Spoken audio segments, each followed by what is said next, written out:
Yeah. Oh no. Maybe we're alright. That's fine too. Yeah, that's alright. No, that's not so alright though.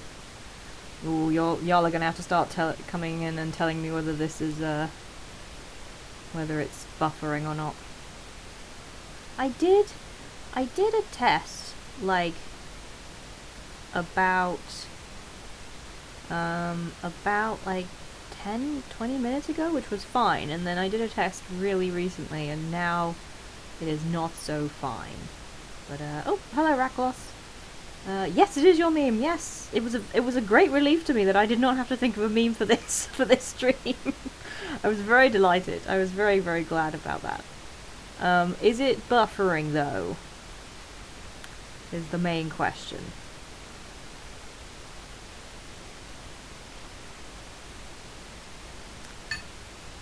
It's fine for you? Oh, okay. Alright. Okay. Hello, Kaz. Excellent. Yeah, I mean, I guess it's kind of dipping down into the 200s, but not staying there for any length of time, so I guess that's good. And I guess we'll be alright.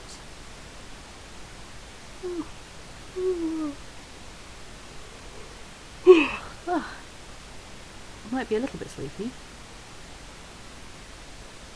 Oh, baking supplies. This is for your honey cake. Sorry, Kaz might pop out for a bit in the middle of the stream because he's gonna get some baking supplies, which I assume is for his honey cake.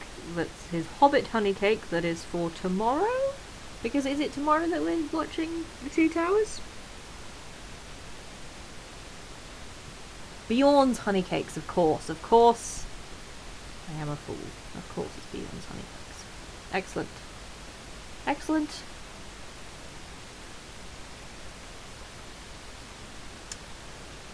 Oh. I'm a bit sleepy today. Just a bit sleepy. Because of but Raklos reminded me wonderfully, very helpfully, that we had a song, and so we do have a song for this one. I was distressed because the Tolkien ensemble is so boring. Like, their melodies are so dull.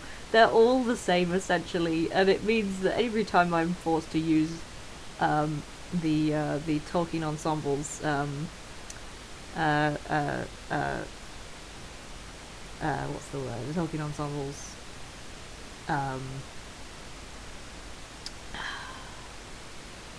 melodies. That's the word. As every time I'm forced to use those, it's a bit dull because they just have a lot of very average. They have a lot of very average singers singing songs and tunes that are quite dull and sort of awkward and not really well thought through in terms of how they would have been sung in the moment. So it's just a bit eh, you know, it's just a bit like, yeah, I don't want to do that anyway. But anyway, I found a much better version, which only had 5 views or something like that, which was dreadful. So I'll have to link it later because I've learned it. So we're singing it this time.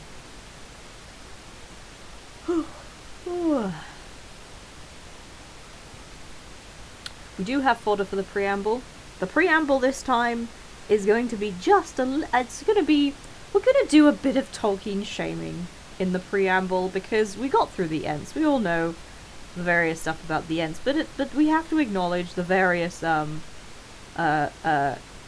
things about Ents and Entwives in particular, and the general way it's all treated. Like, so we also have to acknowledge a very odd thing that Tolkien did that I totally forgot to mention that did pass in my mind while I was reading. But so number one, we'll just acknowledge we'll acknowledge and then move past it that Tolkien's essentially, his whole narrative around the Entwives is these controlling women who all they want to do is control the plants. They don't want to talk to the plants, and they only want plants that don't grow too wild and do what they tell them, and they don't and they go out and also, oh sorry, of course they want to do agriculture, which is bad and a sin and wrong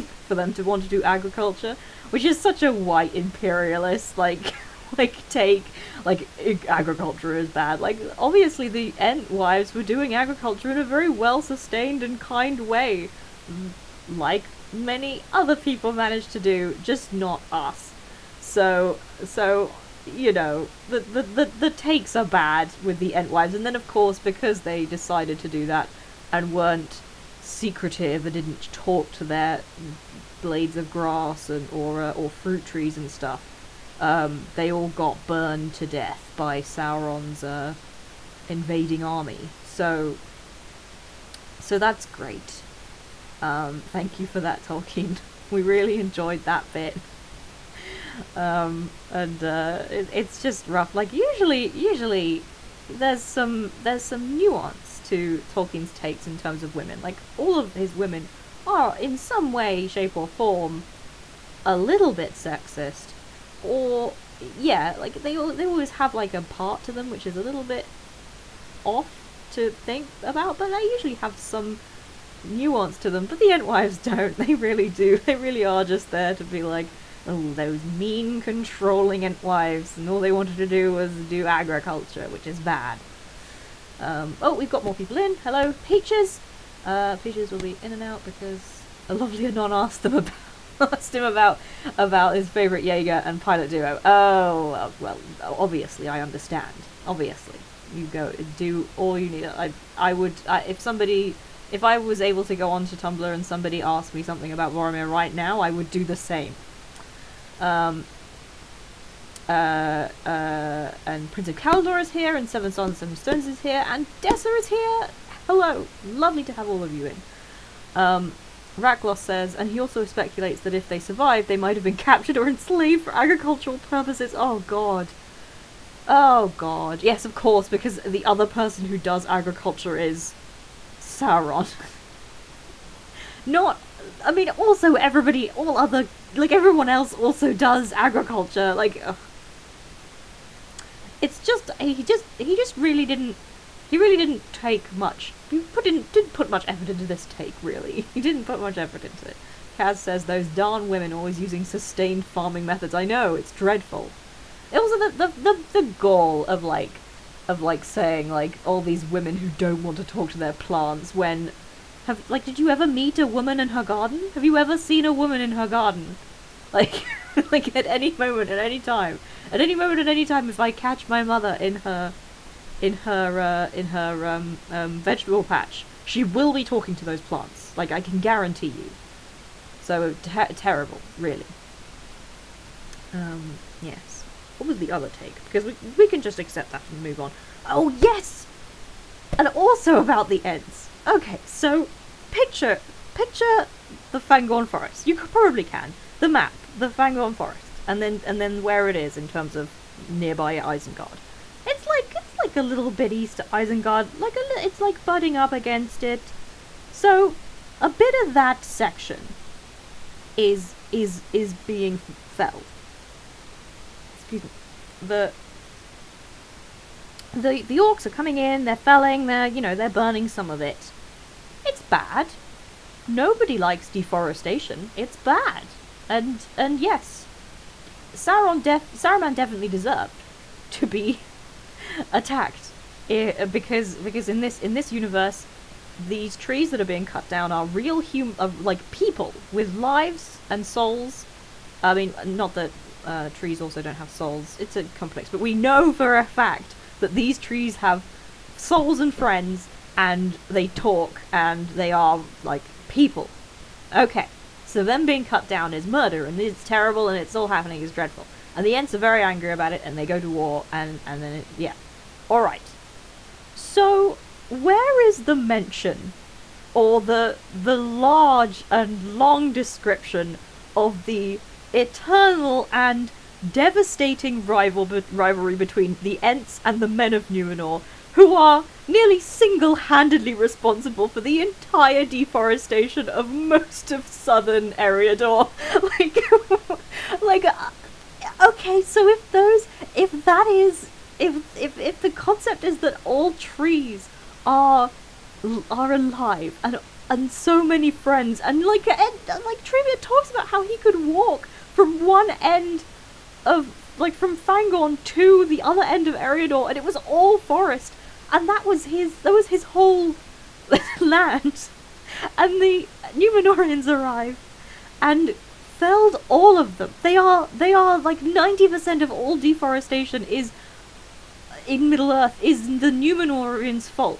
And Treebeard mentions the Numenorians. He calls them the men from the sea. Why does he call them the men from the sea rather than those bastards who I will hate for the rest of my life? And I literally, every time I think about them, I almost go feral.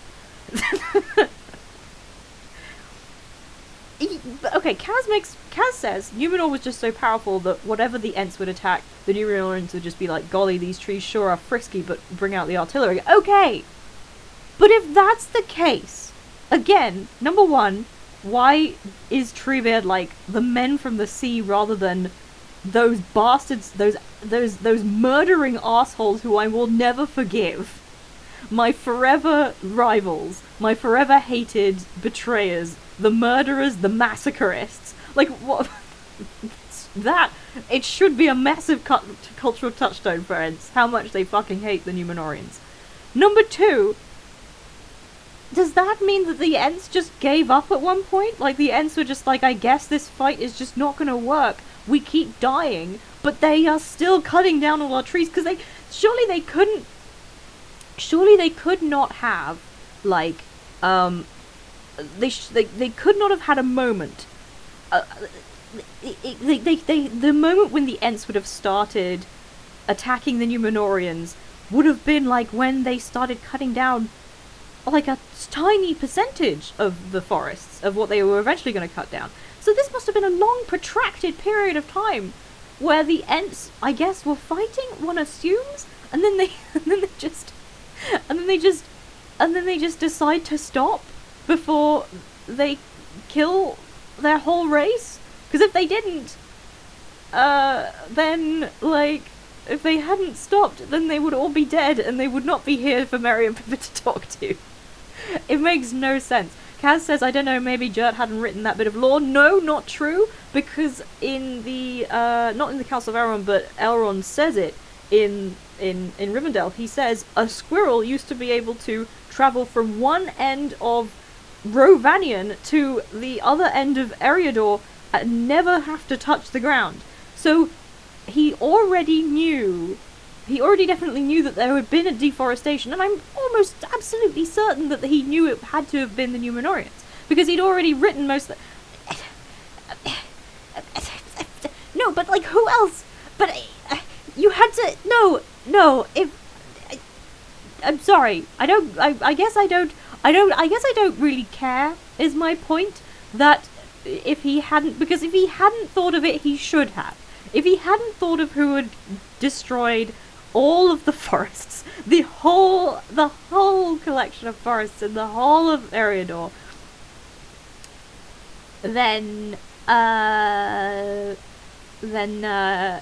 part where they met the trees that will murder you if you chop down one of their friends, he should have thought of that. He should have. And now I have to live with it. And now you will have to live with it, which is, I guess, how I'm coping.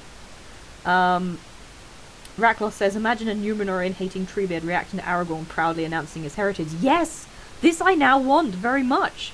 I want this very dearly. I want Aragorn to be like, I am the heir of Elendil, who was a king who was an ancestor of the kings across the sea, and Treebeard's like, oh, Wallop,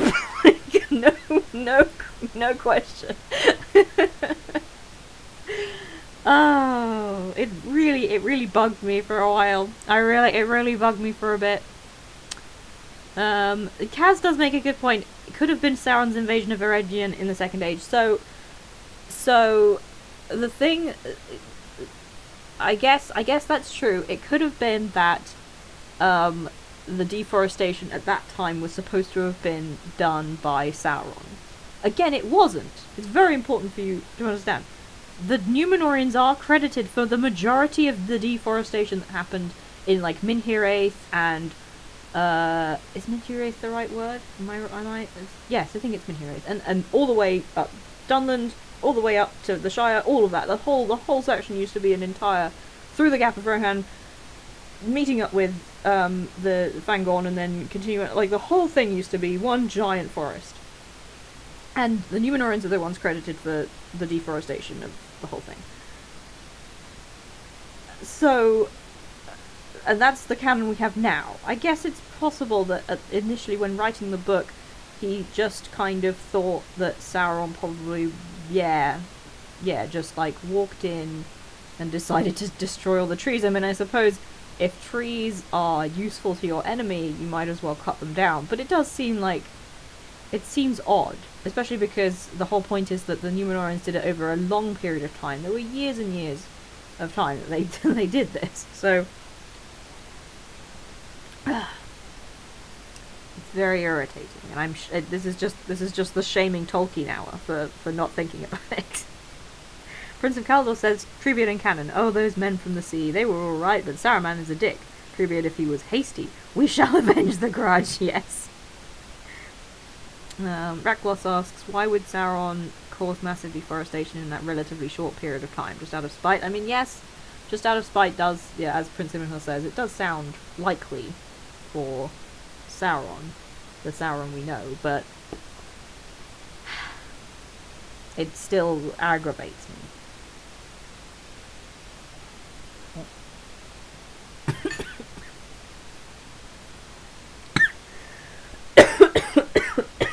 Oh, damn it.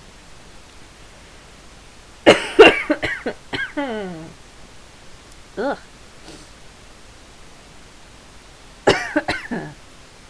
See, I'm getting so exercised that I'm inhaling water. Ugh.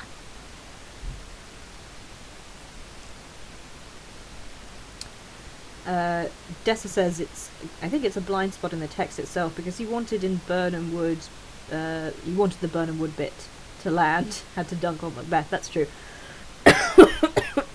I suppose that was all he was thinking about at the time. He was just so excited about dunking on this bad Shakespeare play that he hated, that he just forgot the whole canon of his whole world.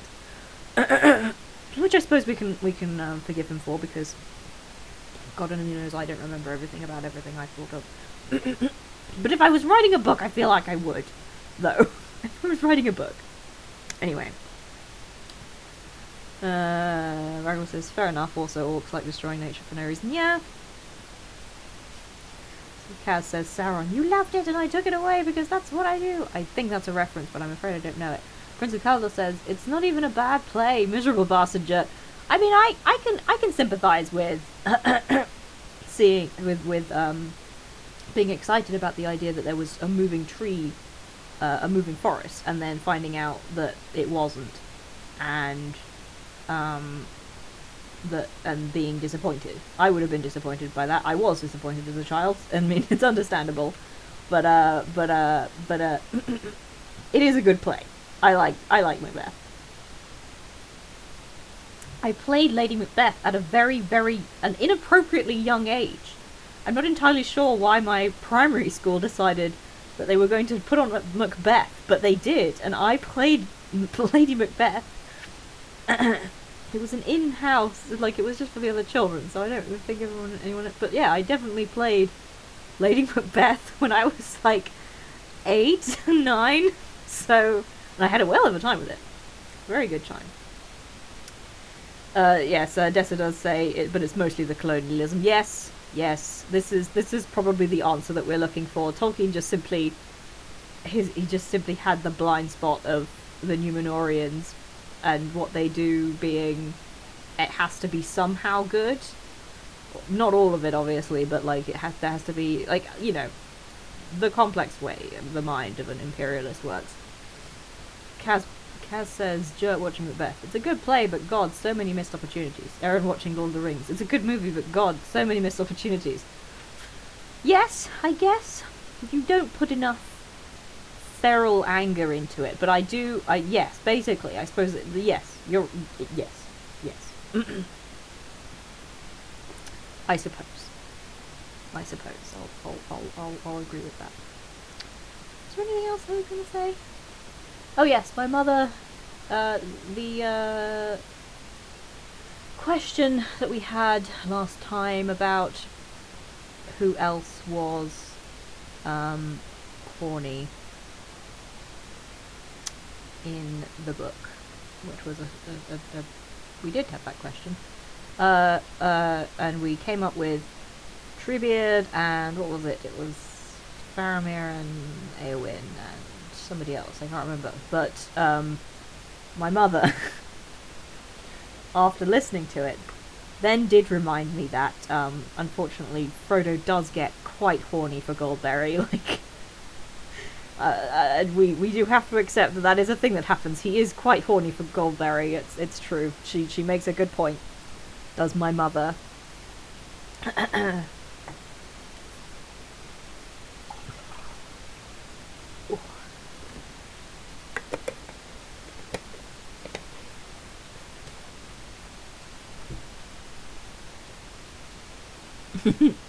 Michael says, oh no. Yeah, that was my feeling too.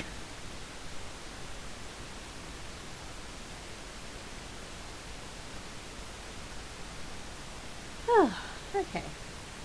A little bit weird today, a little bit off. A little bit off, but alright. And I think that's all for the preamble. We've gone 20 minutes, so I suppose let's get into it. Let's get finally back to the break is over.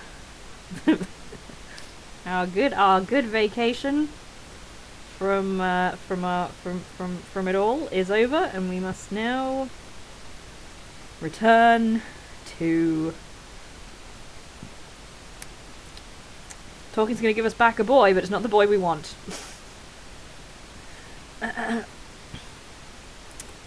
So,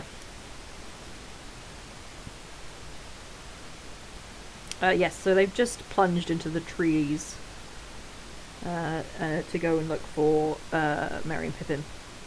So, with that, the three hunters plunged into the forest of Fangorn. Legolas and Gimli left the tracking to Aragorn. There was little for him to see. The forest... oh my goodness. Oh, remember the walking video, thank you so much! Yes! Oh, we were already a bit into it, but never mind. Rackloff says being horny for a man's wife right in front of him is a running theme. Yeah, it kind of is, isn't it? Gimli's about to... a little bit, Gimli's going to be real disappointed as well, which is it's very funny. Anyway, okay. Let's start again. Look. With that, the three hunters plunged into the forest of Fangorn. Legolas and Gimli left the tracking to Aragorn. There was little for him to see. The floor of the forest was dry and covered with a drift of leaves, but guessing that the fugitives would stay near the water, he returned often to the banks of the stream. So it was that he came upon the place where Merry and Pippin had drunk and bathed their feet. There, plain for all to see, were the footprints of two hobbits, one somewhat smaller than the other. "This is good tidings," said Aragorn.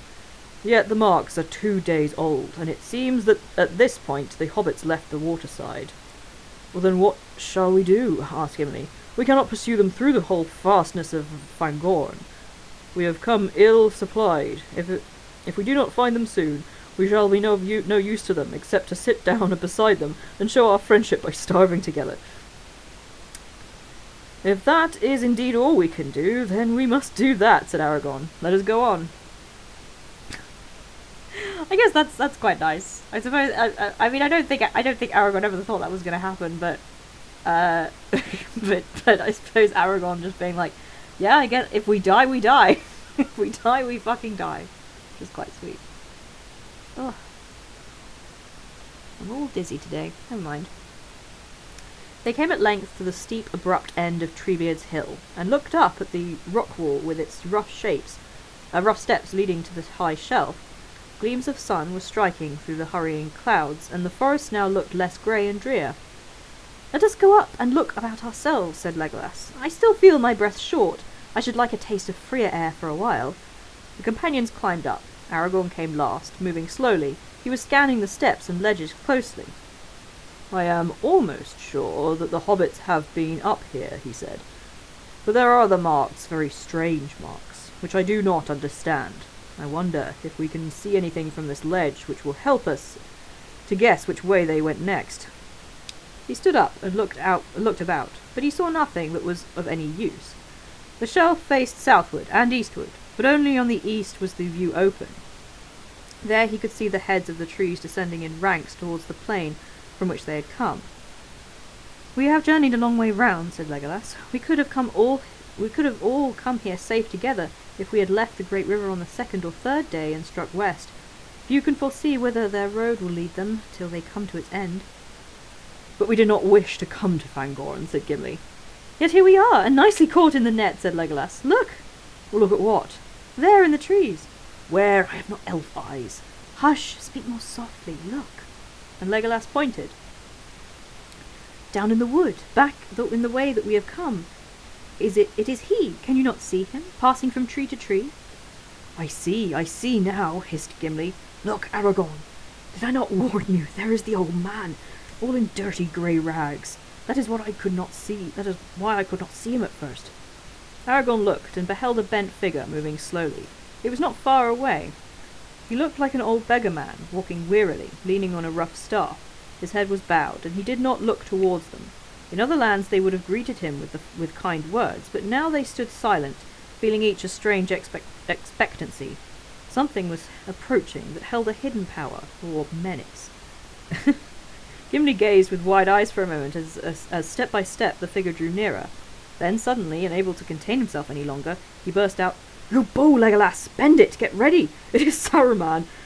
Do not let him speak, or put a spell on us. Shoot first!" Legolas took his bow and bent it, slower, and as if some other will resisted him. He held an arrow loosely in his hand, but did not fit it to the string.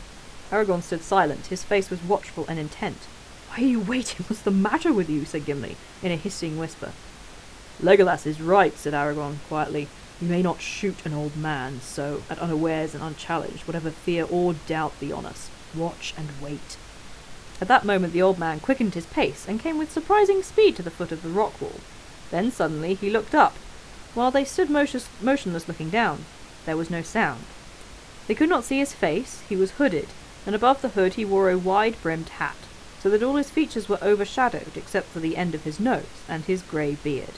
Yet it seemed to Aragorn that he caught the gleam of keen eyes, and bright from within the shadow of the hooded brows. At last the old man broke the silence. "Well met indeed, my friends," he said in a soft voice. "I wish to speak to you. Will you come down, or shall I come up?" Without waiting for an answer, he began to climb. "Now," cried Gimli, "stop him, Legolas!" "Did I not say I wished to speak to you?" said the old man. "Put away that bow, Master Elf." The bow and arrow fell from Legolas's hands, and his arms hung loose at his sides. "And you, Master Dwarf, pray take your hand from your axe-haft till I am up. You will not need such arguments." Gimli started and then stood still as stone, staring, while the old man sprang up the rough steps as nimbly as a goat. All weariness seemed to have left him. As he stepped up onto the shelf, there was a gleam, too brief for certainty, a quick glint of white, as if some garment shrouded by the grey rags had been for an instant revealed. The intake of Gimli's breath could be heard as a loud hiss in the silence. "Well met, I say again," said the old man, coming towards them. When he was a few feet away, he stood, stooping over his staff, with his head thrust forward, peering at them from under his hood. "And what may you be doing in these parts? An elf, a man, and a dwarf, all clad in elven fashion. No doubt there was a tale worth." the hearing behind it all. Such things are not often seen here." "You speak of one that knows Fangorn well," said Aragorn. "Is that so?" "Or not well," said the old man. "That would be the study of many lives. But I come here now and again." "Might we know your name, and then hear what it is you have to say to us?" said Aragorn. "The morning passes, and we have an errand that will not wait." "As for what I wish to say, I have said it. What may you be doing, and what tale can you tell of yourselves? As for my name," he broke off, laughing long and softly. Aragorn felt a shudder run through him at the sound, a strange cold thrill, and yet it was not fear or terror that he felt. Rather it was like the sudden bite of a keen air, or the slap of a cold rain that wakes an uneasy sleeper. "My name," said the old man again. "Have you not guessed it already? You have heard it before, I think. Yes, you have heard it before. But come now, what of your tale?" The three companions stood silent and made no answer. "There are some who will begin to doubt whether your errand is fit to tell," said the old man. "Happily I know something of it. You are tracking the footsteps of two young hobbits, I believe." "Yes, hobbits. You don't stare as if you have never heard the strange name before. You have, and so have I. Well, they climbed up here the day before yesterday, and they met someone that they did not expect. Does that comfort you? And now you would like to know where they have been taken. Well, well, maybe I can give you some news about that. But why are we standing? Your errand, you see, is no longer as urgent as you thought. Let us sit down and be more at ease." The old man turned away and went towards a heap of fallen stones and rock at the foot of the cliff behind. Immediately, as if a spell had been removed, the others relaxed and stirred. Gimli's hand went at once to his axe haft. Aragorn drew his sword, and Legolas picked up his bow. The old man took no notice, but stooped and sat himself on a low flat stone. Then his grey cloak drew apart, and they saw beyond doubt that he was clothed beneath all in white. "Saruman!" cried Gimli, springing towards him with the axe in hand. "Speak! Tell us where you have hidden our friends. What have you done with them? Speak, or I will make a dint in your hat that even a wizard will find hard to deal with."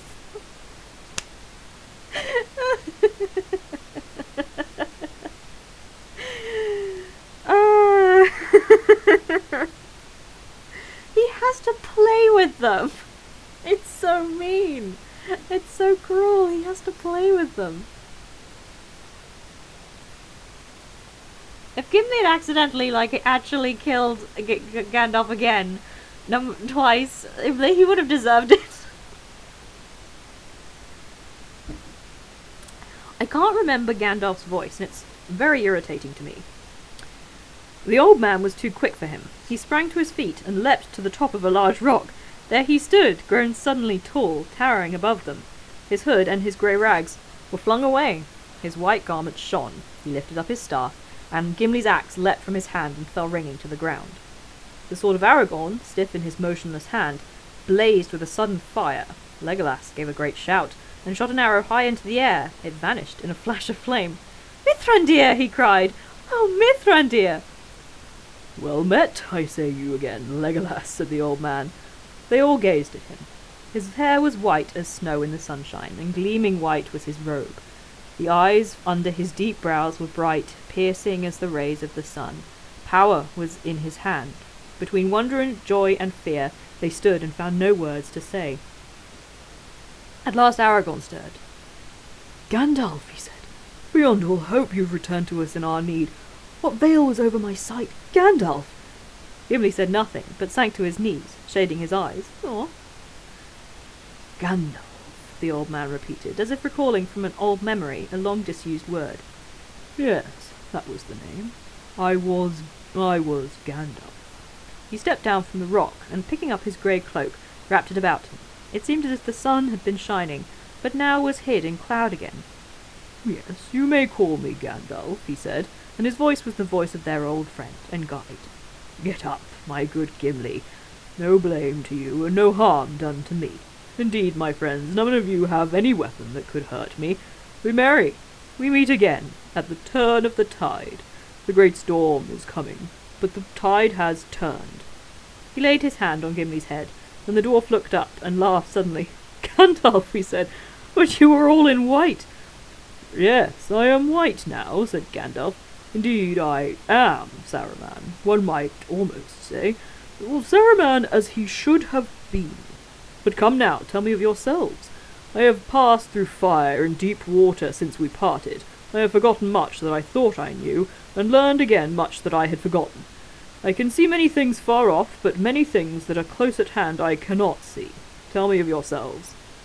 What do you wish to know? Said Aragorn. All that has happened since we parted on the bridge would be a long tale. Will you not first give us news of the hobbits? Did you find them? And are they safe? Oh, no, I did not find them, said Gandalf. There was a darkness over the valleys of the Emyn and I did not know of their captivity until the eagle told me. The eagle, said Legolas. I have seen an eagle high and far off. The last time was 3 days ago above the Emyn. Yes, said Gandalf. That was Gwaihir, the Wind Lord, who rescued me from Orthanc. I sent him before me to watch the rover and gather tidings. His sight is keen, but he cannot see all that passes under hill and tree. Some things he has seen, and others I have seen myself. The ring now has passed beyond my help, or the help of any of the company that set out from Rivendell. Very nearly it was revealed to the enemy, but it escaped, and it had some part. I had some part in that, for I sat in a high place, and I strove with the dark tower, and the shadow passed.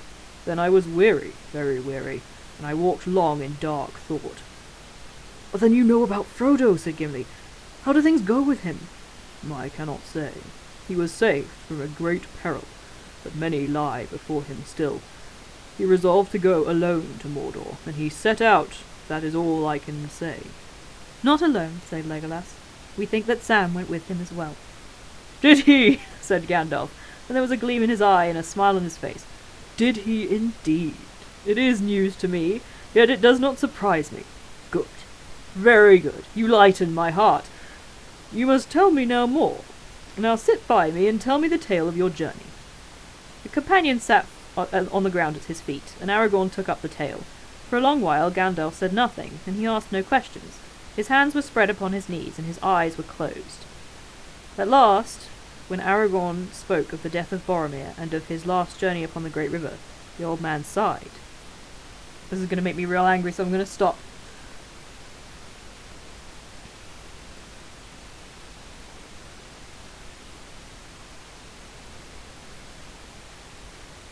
Well, no, I had a... Sorry, Prince of Kalos says it sounded like this.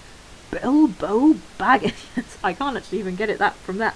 But I had a way of doing it which I'd picked up from the audio play, which is the one that I remember most about Gandalf. But I seem to have just completely forgotten it. I think it's because it got lost in Treebeard's voice. So unfortunate. But anyway. Oh, you have not said all that you know or guess, Aragorn, my friend, he said quietly. Poor Boromir. I could not see what happened to him. It was a sore trial for such a man, a warrior and a lord of men. Galadriel told me that he was in peril, but he escaped in the end. I am glad. It was not in vain that the young hobbits came with us, if only for Boromir's sake. But that is not the only part that they have to play. They were brought to Fangorn, and their coming was like the falling of small stones that start an avalanche in the mountains.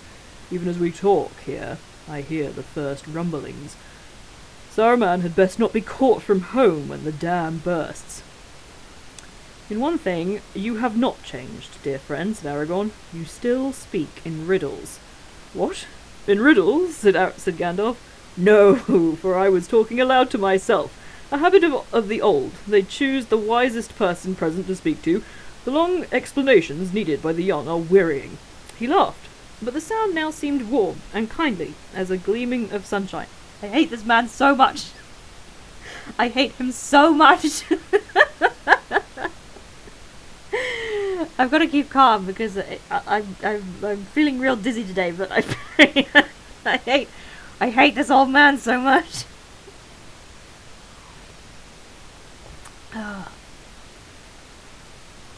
Absolutely abysmal.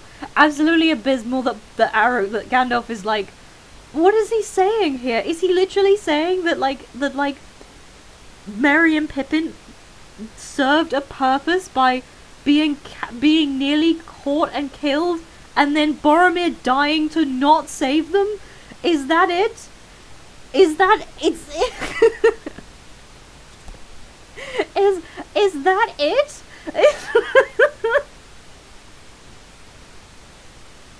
I hate this old man so much. You don't know how much I hate this old man. Dessa knows how much I hate this old man, but I don't. Oh god. Dessa's like, isn't that a comforting thought? Apparently Gandalf thinks it is. Dessa says, ah yes, it's okay. Boromir's dead since Merry and Pippin are here now. Ugh. Oh god. Immediately! He comes back immediately and he does this to me! I'm this bloody old man, I don't even care about him finding his voice anymore. It definitely has got, in my head, it's gotten mixed up with Treebeard. Every time I reach for it, it's Treebeard rather than Gandalf, which is very irritating. I tried listening to the past ones, but I guess it just didn't work out. Lelwins is here. Hello, welcome in. Wonderful that you came in at this moment when we're all hating Gandalf very severely. We're just here, we're just taking a moment to hate Gandalf. I'm here to calm down because of how much I hate Gandalf. But it's fine.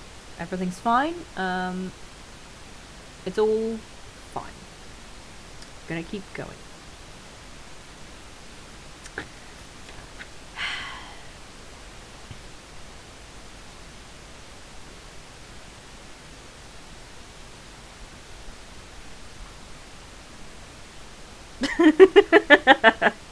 Aragorn knows how to handle him, really.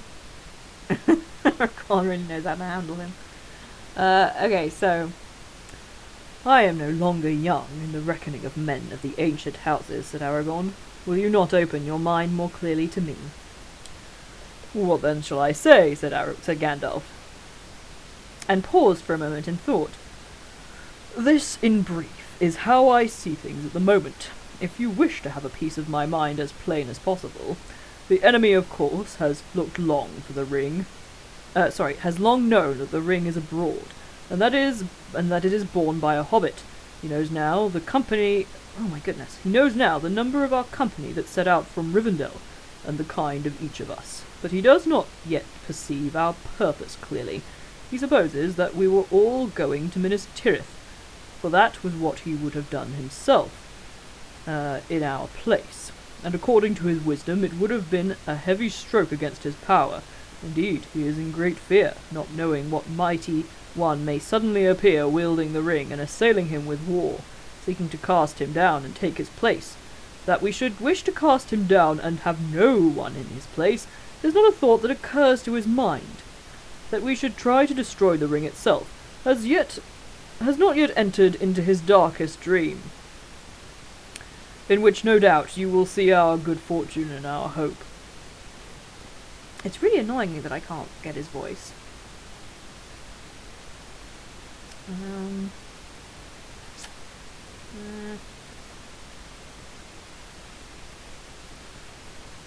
I'll keep going.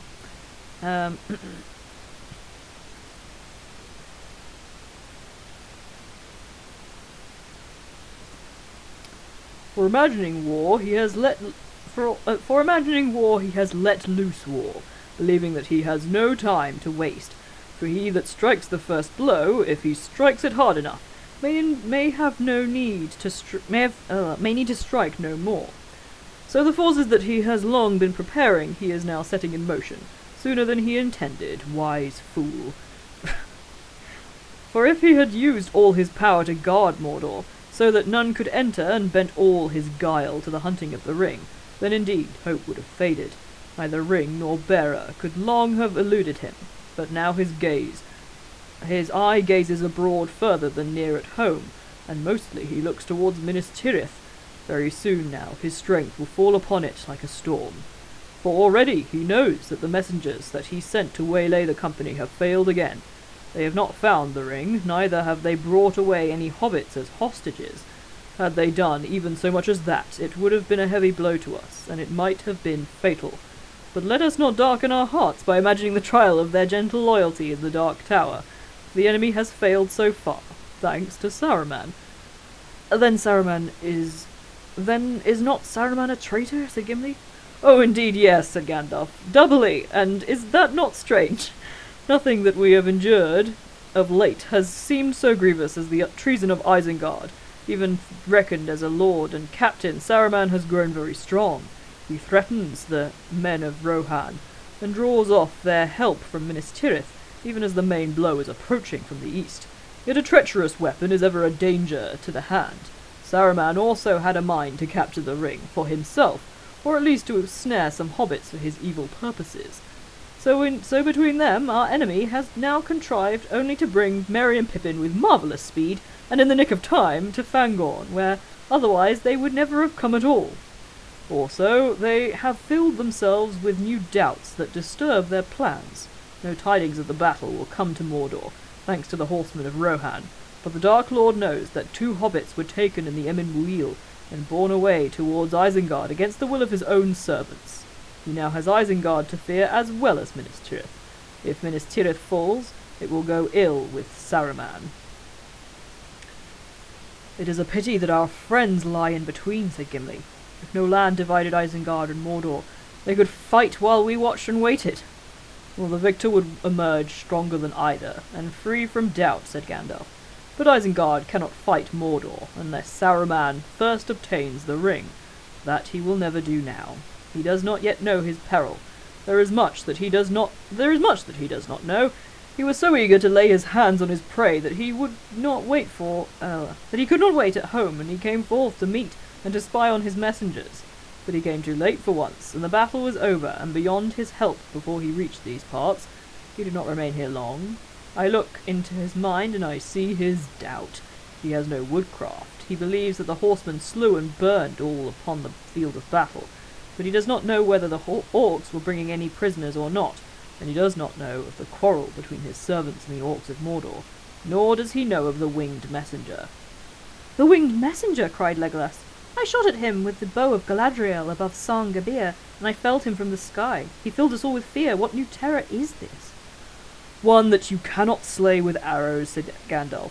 You only slew his steed. It was a good deed, but the rider was soon horsed again, for he was a Nazgul, one of the 9, who now ride upon winged steeds.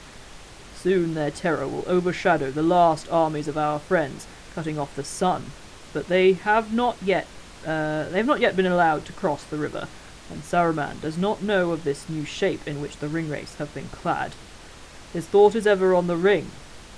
Was it present in the battle? Was it found? What if Theoden, Lord of the Mark, should come by it and learn of its power?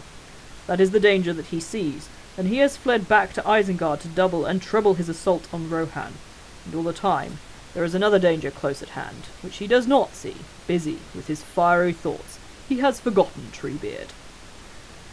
Now you speak to yourself again, said Aragorn with a smile.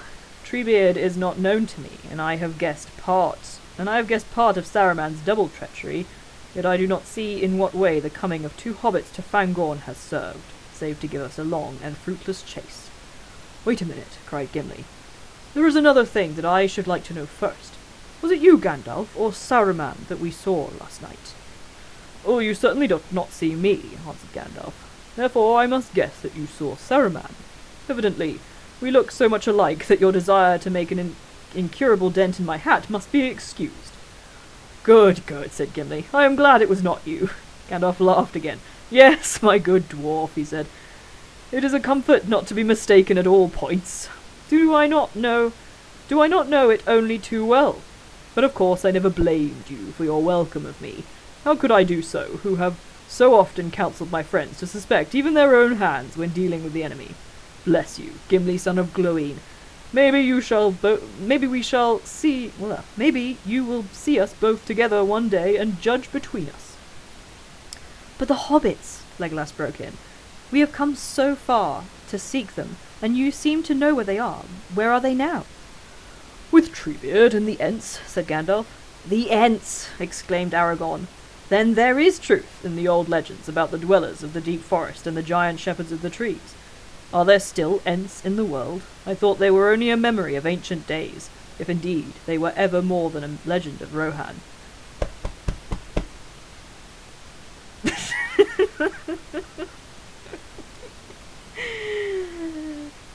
Only a memory of ancient days. I remember because they used to throw fucking rocks at all of my ancestors. They keep telling me about anyway. What have y'all been saying? Brackloff says, wise fool is a good description for most Tolkien villains. Conditionally smart, yes. Saruman's in trouble, he is. I quite like, I like the way Gandalf is making it personal.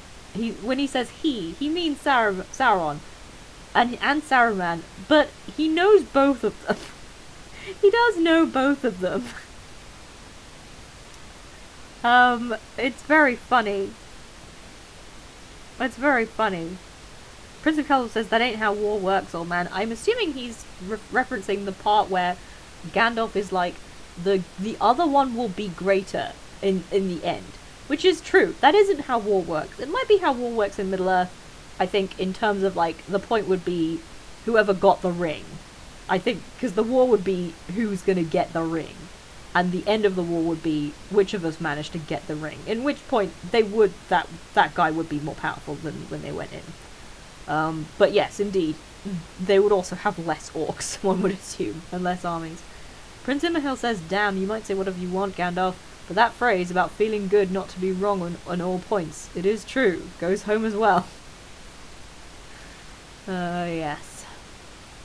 Yes. Yes. Ugh. I just can't get over how much I hate this old man.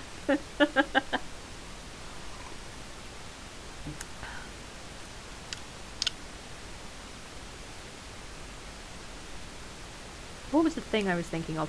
Oh yes, I forgot that, I think I remember that it was, oh wait, sorry, we have to arbiter this. So, okay, this is Gandalf saying it was not him who was at the fire.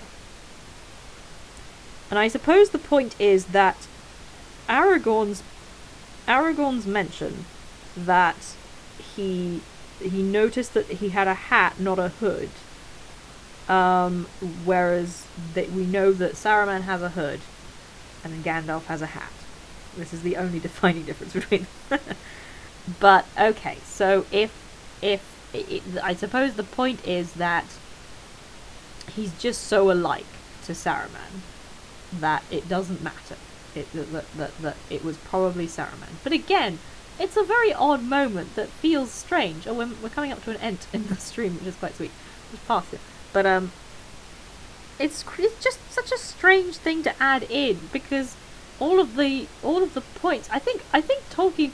Honestly, what I would say is I think Tolkien originally meant it to be Gandalf, but then he realized how much of an asshole move it would be for Gandalf to arrive, not say anything, lure away their horses, and then just fucking disappear. Tolkien was finally able to think, oh wait, Gandalf can't do anything and still be good. He can't do anything and still be like a reasonable dude. I think I should make this into Saruman, but then he just kind of didn't bother to. I don't know. It's just really weird. I'm still not sure. I don't think it would be Saruman. I don't think it would be Saruman. Well, this is the thing. Raklos. We've already figured that out, because Saruman didn't lure away their horses. Legolas very clearly says they weren't lured away, they just left because, like, they were calling, the things that they were calling were happy noises. They weren't running away from anything. There was no point in between them going to find Shadowfax and them leaving. That was the reason they went in the first place, was they saw and heard Shadowfax. So the horses weren't lured away. I guess technically they were, but Gandalf was the one. Shadowfax was the one who did it.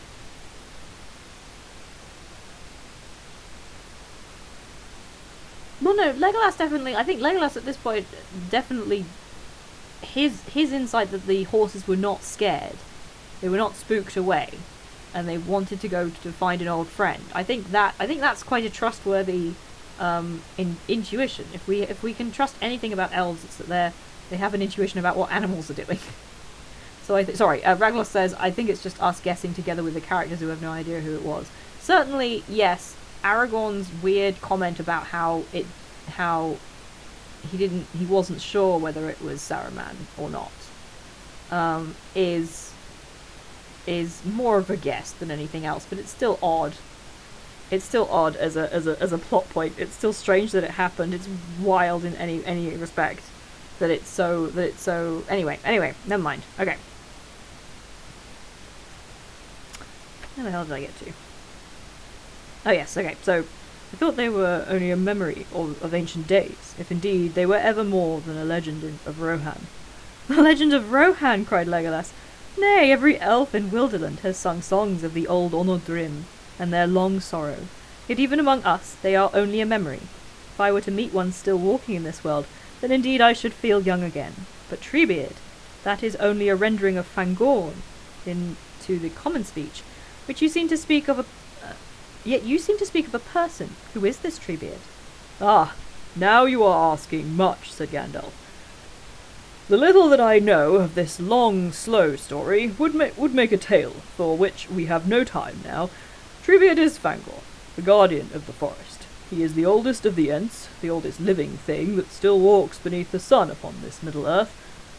I hope indeed, Legolas, that you may meet him yet. Merry and Pippin have been fortunate. They have met him here, even where we sit, for he came here 2 days ago and bore them away to his dwelling far off by the roots of the mountain. He often comes here, especially when his mind is uneasy, and rumours of the world outside trouble him. I saw him 4 days ago, striding among the trees, and I think he saw me, for he paused, but I did not speak, for I was heavy with thought and weary after my struggle with the Eye of Mordor, and he did not speak either, nor call my name. Perhaps he also thought you were Saruman, said Gimli, but you speak of him as if he was a friend. I thought Fangorn was dangerous. Dangerous, cried Gandalf. And so am I, very dangerous, more dangerous than anything you will ever meet, unless you are brought alive before the seat of the Dark Lord. And Aragorn is dangerous, and Legolas is dangerous. You are beset with dangers, Gimli, son of Glóin, for you are dangerous yourself, even in your own fashion. Oh, fuck off. Fuck off, Gandalf. Certainly the forest of Fangorn is perilous, not least to those that are too ready with their axes, and Fangorn himself, he is perilous too, yet he is wise and kind nonetheless. But now his long, slow wrath is brimming over, and all the forest is filled with it. The coming of the hobbits and the tidings that they have brought have spilled it. It will soon be running like a flood, and its tide is turned against Saruman and the axes of Isengard. A thing is about to happen, which has not happened since the elder days. The Ents are going to wake up and find that they are strong. What will they do? Asked Legolas in astonishment. I do not know, said Gandalf. I do not think they know themselves. I wonder. He fell silent, his head bowed in thought.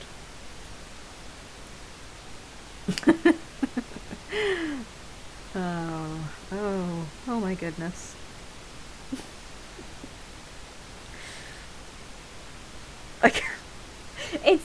It's so galling, 'cause you know what he means, Gandalf. You know what he means is, yes, I know we're all dangerous. I'm not a child. I've fought things before. What Gimli is asking is, I thought Fangorn was dangerous to us, that he meant us harm, 'cause that's what Celeborn told us. But no, Gandalf has to go on this fucking wild ass tangent about, oh, we know, Gandalf, oh my god. Oh my god. Oh my god. I can't bear this stuff. He's literally been here. He's literally been back for like 3 pages. And already he has my blood pressure at such a rate. The others looked at him. A gleam of sun through the fleeting clouds fell on his hands, which lay now upturned on his lap. They seemed to be filled with light as a cup is with water. At last he looked up and gazed straight at the sun. The morning is wearing away, he said. Soon we must go. Do we go to find our friends, and to see Treebeard? Asked Aragorn. No, said Gandalf. This is not the road that you must take. I have spoken words of hope, but only of hope. Hope is not a victory. War is upon us. Oh, excuse me. Why am I being welcomed back to my own chat room? That's odd. Never mind. Can you still hear me? Is everything still good with the stream and everything?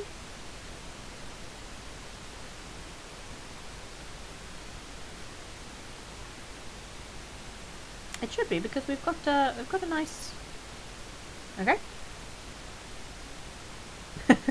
Peaches has returned to us because they've answered their Pacific Rim anon. Excellent. Don't worry, Peaches. We're just here. We're just real. We're just having a Gandalf hating time. we just really hate this old man. Anyway, okay. No, said Gandalf, that is not the road that you must take. I have spoken words of hope, but only of hope. Hope is not victory. War is upon us, and all our friends. A war in which only the use of the ring could give us surety of victory. It fills me with great sorrow and great fear, for much shall be destroyed, and all may be lost. I am Gandalf, Gandalf the White, but black is mightier still. He rose and gazed out eastward, shading his eyes, as if he saw things far away that none of them could see. So you admit that they could use the ring to destroy Sauron? They could use the ring to destroy Sauron. That is a thing that they could do. Hello, Sumpakuma. I am very glad to see you. Great to have you in. Love that you're here. Sorry that you came in at such a contentious moment. Gandalf is as Gandalf does.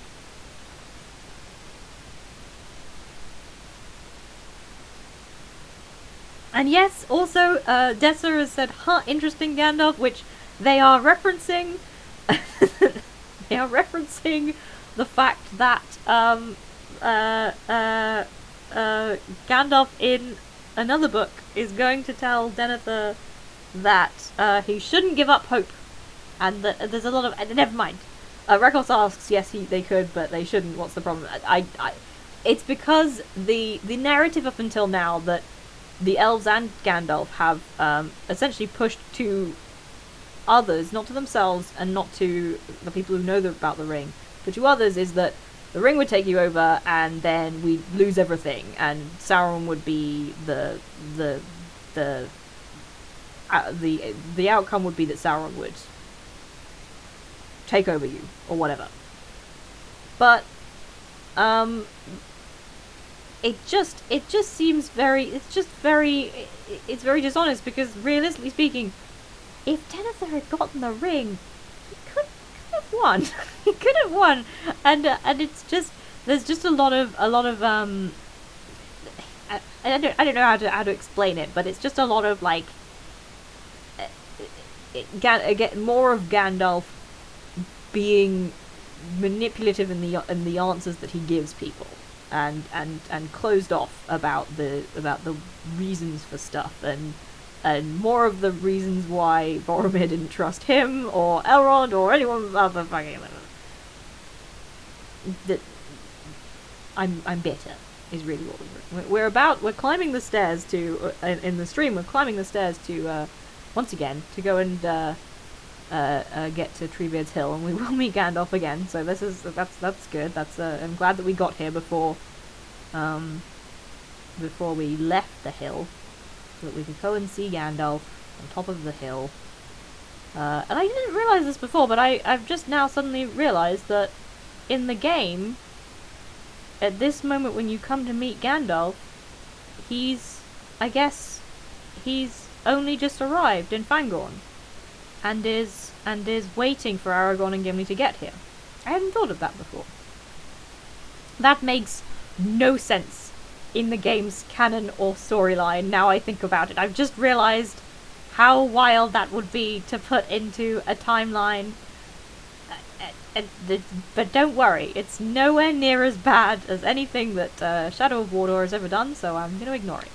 Ragnar says, I think Tolkien wrote about a what-if scenario, and he said Gandalf could really wrestle the ring from Sauron's control, effectively destroying it in the process, but Denethor likely wouldn't have been able to. I disagree. There is nothing that says that Denethor couldn't do it. and because Denethor is proven and shown to be just as powerful as in mind, as Denethor, as Gandalf and Saruman. So if Saruman could do it, then certainly Denethor could as well. Prince of Kalar says, I was summoned. I heard Shadow of Mordor. Yet we just, it was a brief mention, Cal. We're not talking about Shadow of Mordor. I'm not sure what you mean, Raglos. Tolkien said that, hey. I'm not sure what you mean. What did Tolkien say?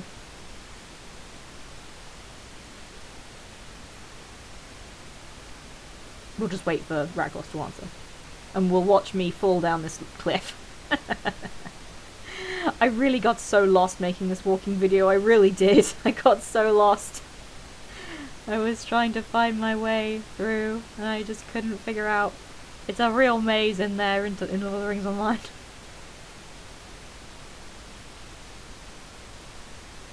Yes, Cal, sorry. I was actually talking about how the Lord of the Rings Online timeline. I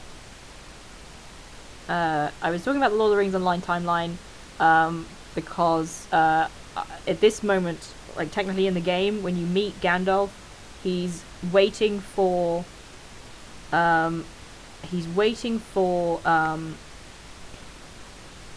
what's the word? He's waiting for Aragorn and Gimli and Legolas to arrive. But that's like, he's like barely there. He's about there for about 4 or 5 days, and that makes no sense when you, as a character, have already passed Boromir's death scene. Well, not his death scene, but the place where he died. So if you'd been there and then you managed to get to Fangorn fast enough so that you were before Aragorn and Gimli got there, it was a big Oh, can somebody get 7 stars, 7 stones, the Discord link? I was sure we'd given it to you already, but never mind, we'll give it to you now. But yes, basically what I was doing was I was then saying that that timeline is nowhere near as bad as Shadow of Mordor's timeline.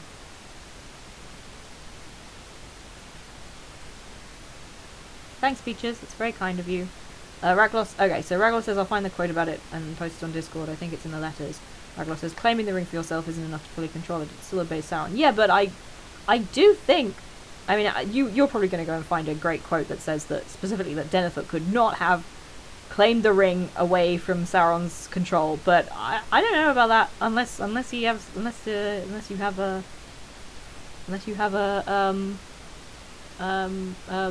quote that says specifically Denethor can't, then I still maintain that Denethor could have done it, maybe. Because there's a suggestion that Aragorn could have done it, is the other thing. And, yeah. Anyway, let's keep going. Thank you very much, Peaches, my excellent mod, my Citadel Guard, for giving the Discord link here. Okay. Right. Back to it.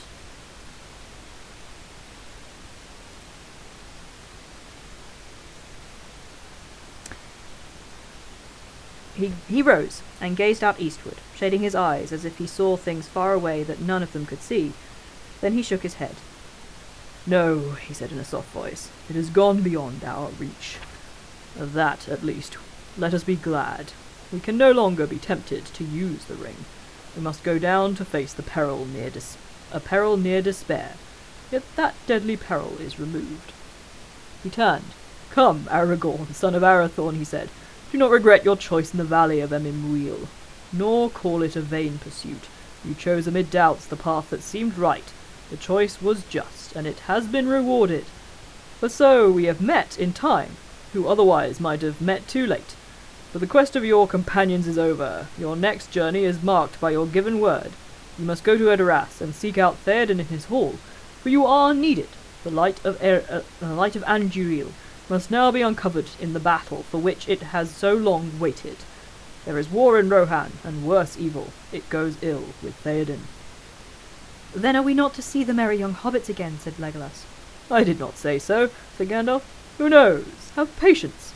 Go where you must go and hope to Edoras. I go thither also.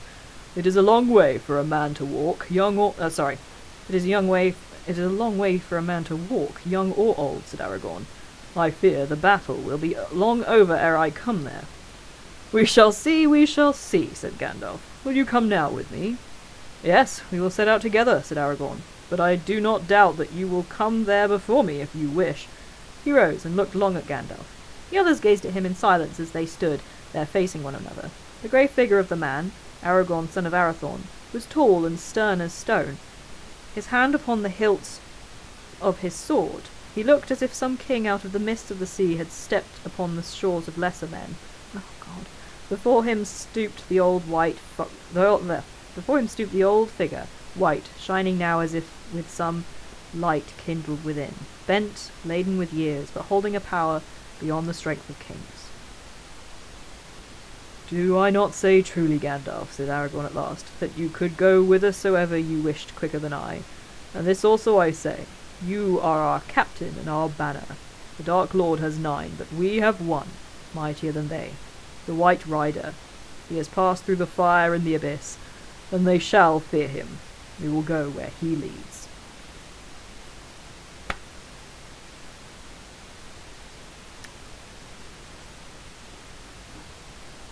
Yeah. Hate that. I'm just gonna be a real negative Nancy this time because we had such a peaceful stream last time. But now I can just be a real grubby bastard about everything. Anyway, this upon the shores of lesser men. As if fucking who could be better than Barlim and Butterbur? Okay.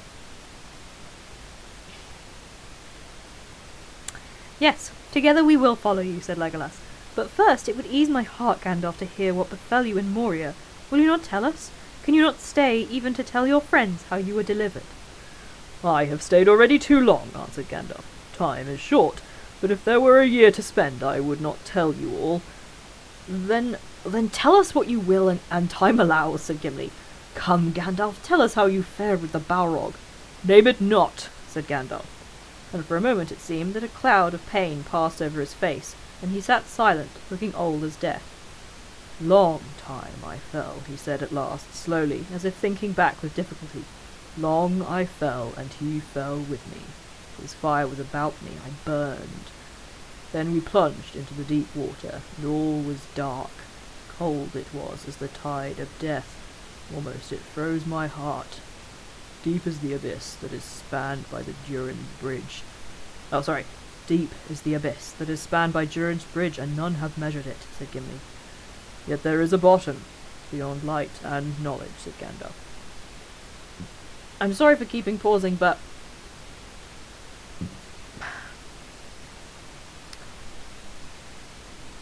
I guess that means that the abyss was always there. Like, I guess Durin just like dug down in there and then found like a really deep crevasse and was just like, well, I'll put a bridge over it and never looked at it again. Which I find quite funny. I guess that must be it. Anyway. Actually, I'm gonna just have a brief pause, a brief bio break. It's been at this for an hour, and I need to go, but we'll be back with it in a tick. Ugh.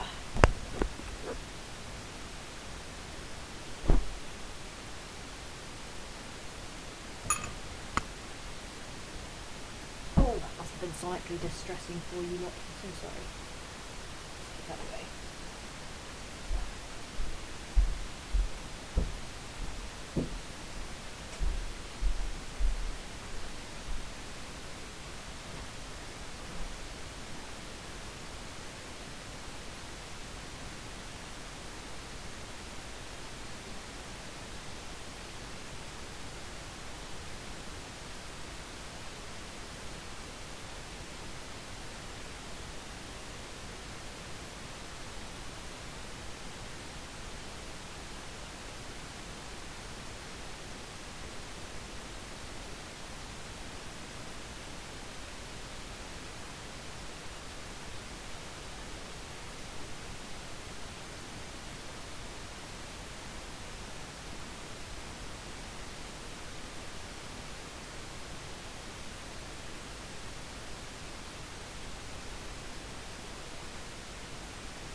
Ragnar says, I don't think there's anything about Denethor in particular. Then I stand by what I said.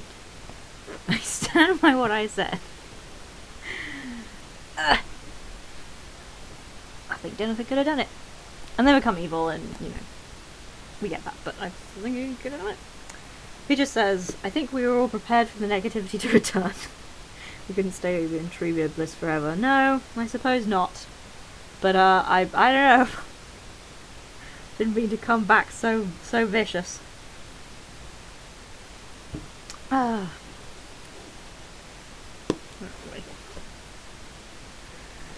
Okay.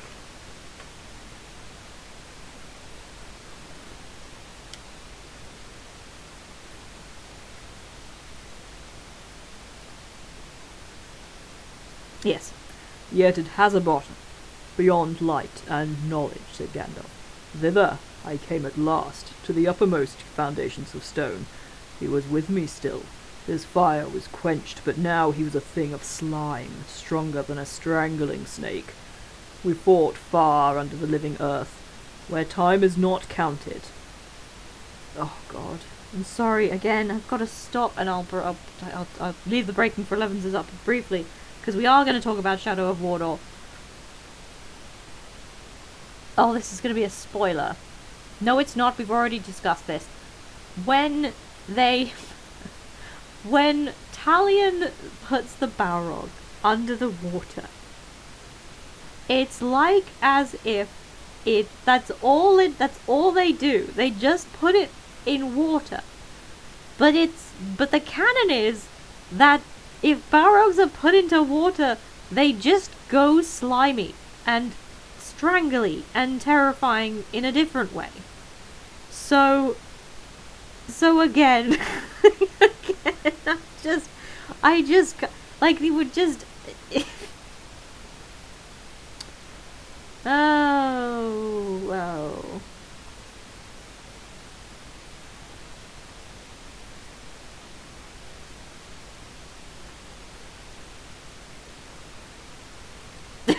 Prince of Galador says no. They put it under ice after a fight with the tree dragon. It's very cold. He gets a chill, poor baby. No.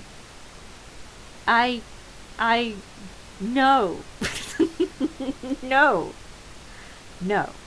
Raglos has found a quote. It says, Sauron would not have feared the ring. It was his own and under his will. In his actual presence, none but very few of equal stature could have hoped to withhold it from him. Of mortals, no one, not even... But that's different. That's not saying that nobody could use the ring against Sauron. That's saying in his actual presence, none. But Denethor wouldn't... None of them would have been in his actual presence. They would have just had the ring and used it and then killed him with it. I think because the point is more that the ring would have...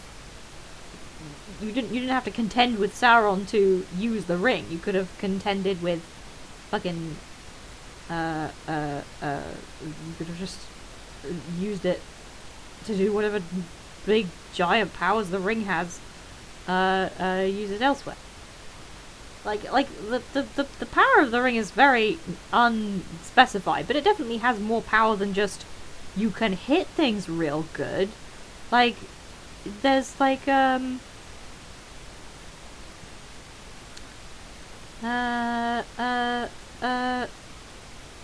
yeah, we don't know what using the ring means. But the way it's said, especially with Galadriel, the way she seems to think of it is if she just had the ring, she could just fucking mind kill Sauron from far away. That's at least the impression I get. The impression I get is that the ring doesn't necessarily... You don't necessarily have to get the ring and then go and, like, physically kill... Like, go and beat up Sauron with his cool ring that makes you stronger somehow?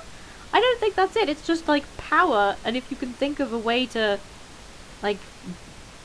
twist it, you could use it in a different way. So I feel like you could have strengthened your soldiers, or you could have used it to beat back Sauron's weird miasma, or there are a number of things that they could have done from far away. I feel like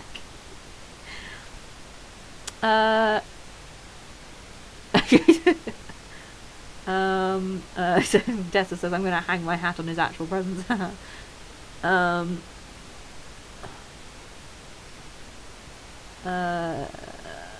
Preacher says, entirely off topic, but oh no, several special interests are being encouraged. I may not survive. My DM for a new campaign is asking me for well-building help. Oh dear. Yes, no, go on. Godspeed. Prince of Caldor says, Galadriel used mind bullets. It's super effective. That feels like what it is. That feels like what happens. Oh, we've come to Dundingle in the stream. Anyway, we're gonna turn this off, and I'm gonna stop being a real bastard about this. Well, that's a lie, but for now I'm gonna stop. Yes. Yet it has a bottom, beyond light and knowledge, said Gandalf. Thither I came at last, to the uppermost foundations of stone. He was with me still. His fire was quenched, but now he was a thing of slime, stronger than a strangling snake. We fought far under the living earth, where time is not counted. Ever he clutched me, and ever I hewed him, till at last he fled into dark tunnels. They were not made by Durin's folk, Gimli son of Glóin. Far, far below the deepest delvings of the dwarves, the world is gnawed by nameless things. Ah! Sorry, I'm so sorry. I can't get through this. I can't get through this without starting and talking about dumb shit none of you care about. But in the Lord of the Rings Online, there is a whole race of enemies called the Nameless, which I think are literally taken entirely from this one line. There are just some weird ass creatures. I can't remember what their deal is. I think they're just there. They're like other eldritch beings that Morgoth made or something like that. They've just been down there. They're real bad. No, they're not like Skaven. They have horns. Some of them don't. Some of them are gooey. Some of them are big. They're real miserable to fight. They keep turning the lights off. Anyway. That is.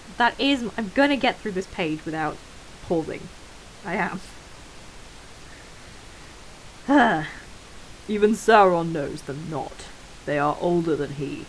Now I have walked there, but I will bring no report to darken the light of day. In that despair, my enemy was my only hope, and I pursued him, clutching at his heel. Thus he brought me back, at last, to the secret ways of Khazad-dûm. Too well he knew them all. Ever up now we went, until we came to the endless stair. That has been long lost, said Gimli.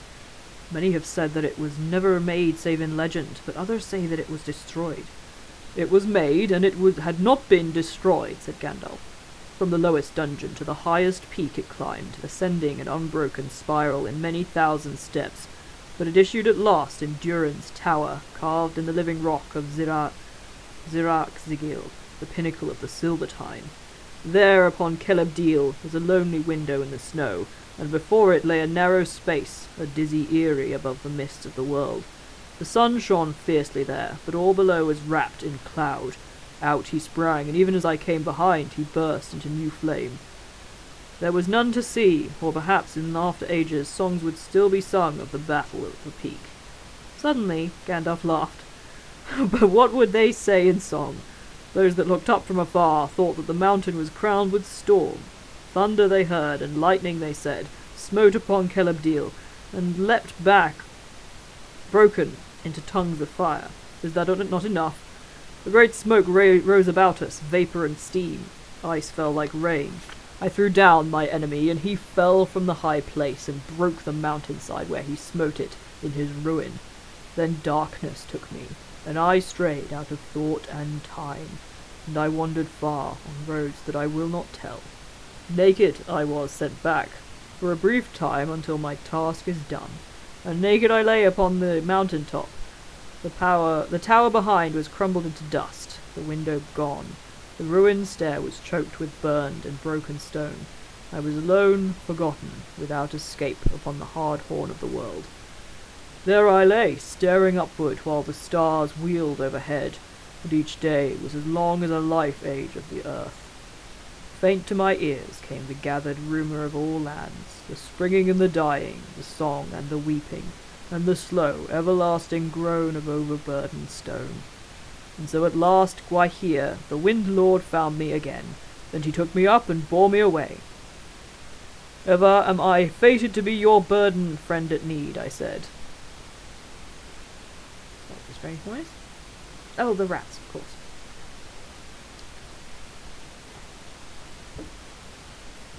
Ah.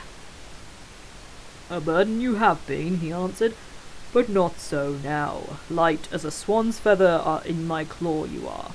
The sun shines through you, indeed. I do not think you need me any more. Were I to let you fall, you would float upon the wind. Do not let me fall, I gasped, for I felt life in me again. Bear me to Lothlorien. That indeed is the command of the Lady Galadriel who sent me to look for you, he answered. Thus it was that I came to Caras Galathon, and found you but lately gone. I tarried there in the ageless time of that land, where days bring healing, not decay. Healing I found, and I was clothed in white. Counsel I gave, and counsel took. Thence by strange roads I came, and messages I bring to some of you. To Aragorn I was bidden to say this. Where now are the Dunedain, Elessar? Why do thy kinsfolk wander afar? Near is the hour when the lost should come forth, and the grey company ride from the north. The dark is the path appointed for thee. The dead watch the road that leads to the sea. To Legolas she sent this. Legolas Greenleaf, long under tree, in joy thou hast lived, beware of the sea. If thou hearest the cry of the gull on the shore, thy heart shall then rest in the forest no more. Gandalf fell silent and shut his eyes. Then she sent no message to me, said Gimli, and bent his head. Gandalf doesn't even tell him no.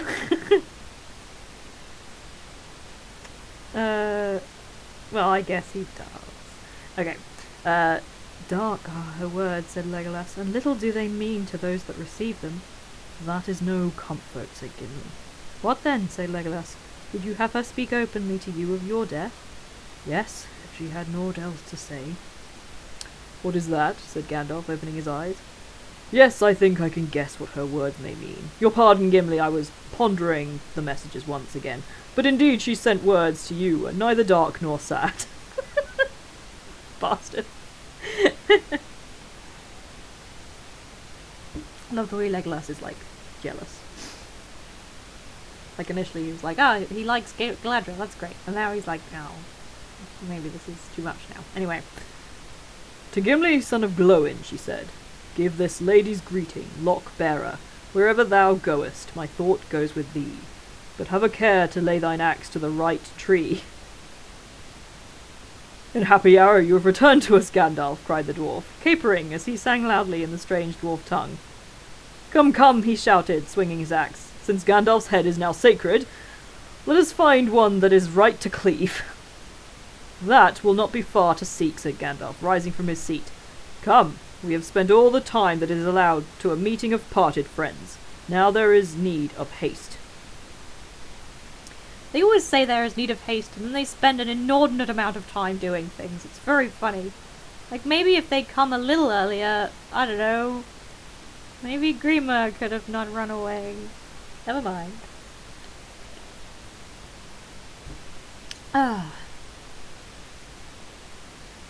No, nothing would have changed if they had come a little bit earlier, like a few hours earlier or something. Nothing would have changed. I'm just being grumpy. He wrapped himself again in his old tattered cloak and led the way. Following him, they descended quickly from the high shelf and made their way back through the forest, down the bank of the Entwash. They spoke no more words until they stood again upon the grass beyond the eaves of Fangorn. There was no sign of their horses to be seen. They have not returned, said Legolas. It will be a weary walk. I shall not walk. Time presses, said Gandalf. Then lifting up his head, he gave a long whistle. So clear and piercing was the note that the others stood amazed to hear such a sound come from those old bearded lips. 3 times he whistled, and then faint and far off it seemed to them that they heard the whinny of a horse borne up from the plains upon the eastern wind. They waited, wondering. Before long, there came the sound of hooves, at first hardly more than a tremor of the ground, perceptible only to Aragorn as he lay upon the grass. Oh my god! Then growing steadily louder and clearer to Aragorn, you didn't have to do it this time. Every single moment there's like a chance for Aragorn just to go splat against the ground. He does. He can't help himself. He can't help himself. Oh, it's so funny. That's so funny. He just has to. As soon as anything is possible to hear, nobody stops him. You're right. Raglan's like, again, he's on the ground and nobody stops him. Like, he is. It's just like Gandalf and Gimli and Legolas, they were just standing there waiting. Like, they can see that something's going on, so they're just waiting. They're just, Aragorn just goes. They're just like, oh god, he's doing it again.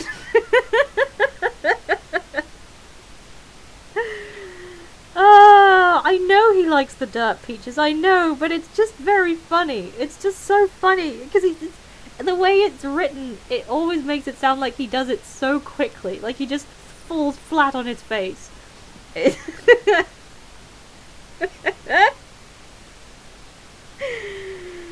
Oh. There is only one horse coming.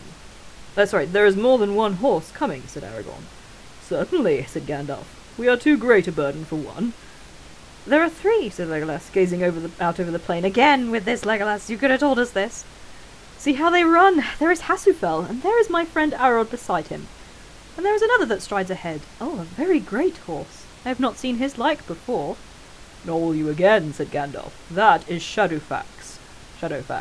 He is the king. He is the chief of the Miras, lords of horses, and not even Theoden, king of Rohan, has ever looked on a better. Does he not shine like silver and run as smoothly as a swift stream? He has come for me, the horse of the White Rider.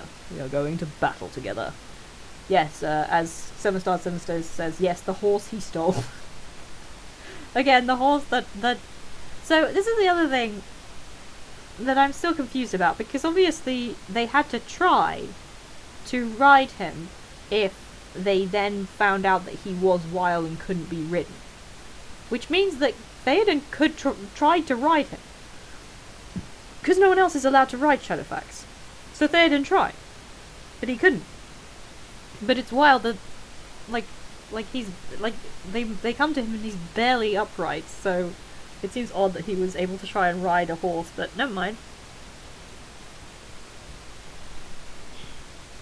I suppose one might say that Shadowfax actually just took one look at Theoden and was like, dude, if you get on my back, you're just gonna fucking crumble. I'm gonna do a light trot, and your whole bones are gonna just shake out of your body. I'm not letting you ride me. I have another old man, he's a little bit more sturdy. I'll be back when you finally are a little bit more stable. Anyway. Even as the old wizard spoke, the great horse came striding up the slope towards them. His coat was glistening and his mane flowing in the wind of his speed. The two others followed, now far behind. As soon as Shadowfax saw Gandalf, he checked his pace and whinnied loudly, then trotting gently forward, he stooped his proud head and nuzzled his great nostrils against the old man's neck. Aw, damn it. Gandalf caressed him. It is a long way from Rivendell, my friend, he said, but you are wise and swift and come at need. Far let us ride now together, and part not in this world again. Aw, damn it.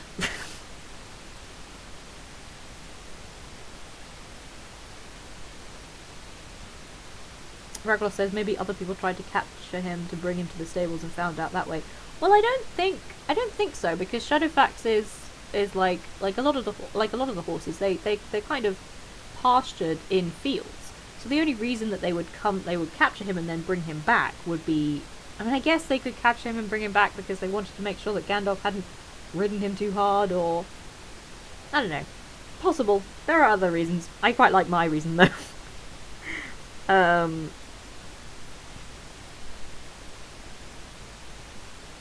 Soon the other horses came up and stood quietly by, as if awaiting orders. We go at once to Meduseld, the hall of your master, Theoden, said Gandalf, addressing them gravely. They bowed their heads. Time presses, so with your leave, my friends, we will ride. We beg you to use all the speed that you can. Hasufel shall bear Aragorn, and Arod Legolas. I will set Gimli before me, and by his leave Shadowfax shall bear us both. We will wait now only to drink a little. Well, now I understand a part of last night's riddle, said Legolas as he sprang lightly upon Arod's back. Whether they fled at first, or in fear or not, our horses met Shadowfax, their chieftain, and greeted him with joy. Did you know that he was at hand, Gandalf? Yes, I knew, said the wizard. I bent my thought upon him, and bidding him to make haste, for yesterday he was far away in the south of this land. Swiftly may he bear me back again. Okay. All right. I concede. It was Saruman.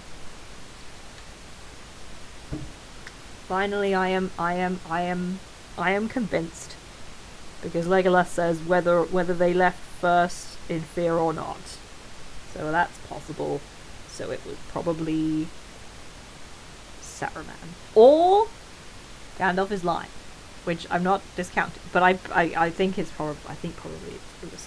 All right. Gandalf spoke now to Shadowfax, and the horse set off at a good pace, yet not beyond the measure of the others. After a little while, he turned suddenly, and choosing a place where the banks were lower, he waded the river, and then led them away due south into a flat land, treeless and wide. I should have done a Westfold walking video before this one. That's a shame. I'll do it for the next one. No, for the next one I kind of need to do like a walkthrough of Helm's Deep, but that will be a very short video, but never mind.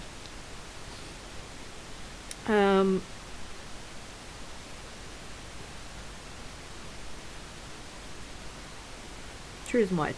The wind went like grey waves through the endless miles of grass.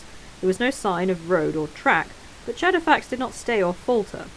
He is steering a straight course now for the halls of Theoden under the slopes of the White Mountains, said Gandalf. It will be quicker so. The ground is firmer in the eastern met, where the chief northward track lies across the river, but Shadowfax knows the way through every fen and hollow. For many hours they rode on through the meads and riverlands. Often the grass was so high that it reached above their knees of the riders, and their steeds seemed to be swimming in a grey-green sea.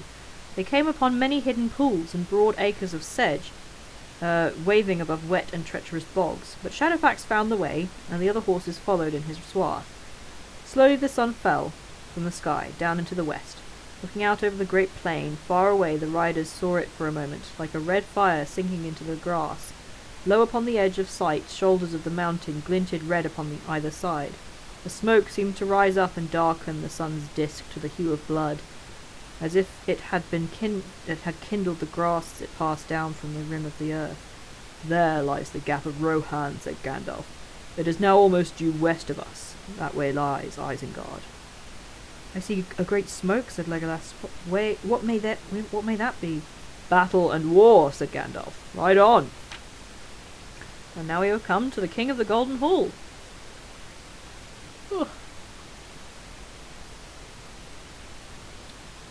Let's see.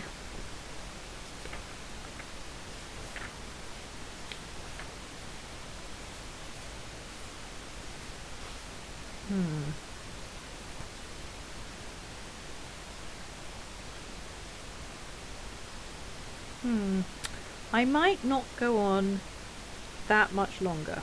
I'm a bit odd today, which means that we won't get to the song, but that's fine because I'll have more time to practice it.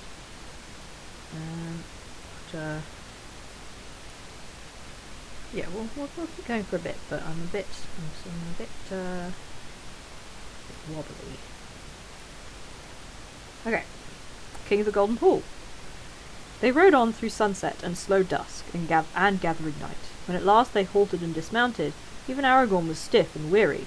Gandalf only allowed them a few hours' rest. Legolas and Gimli slept, and Aragorn lay flat, stretched upon his back.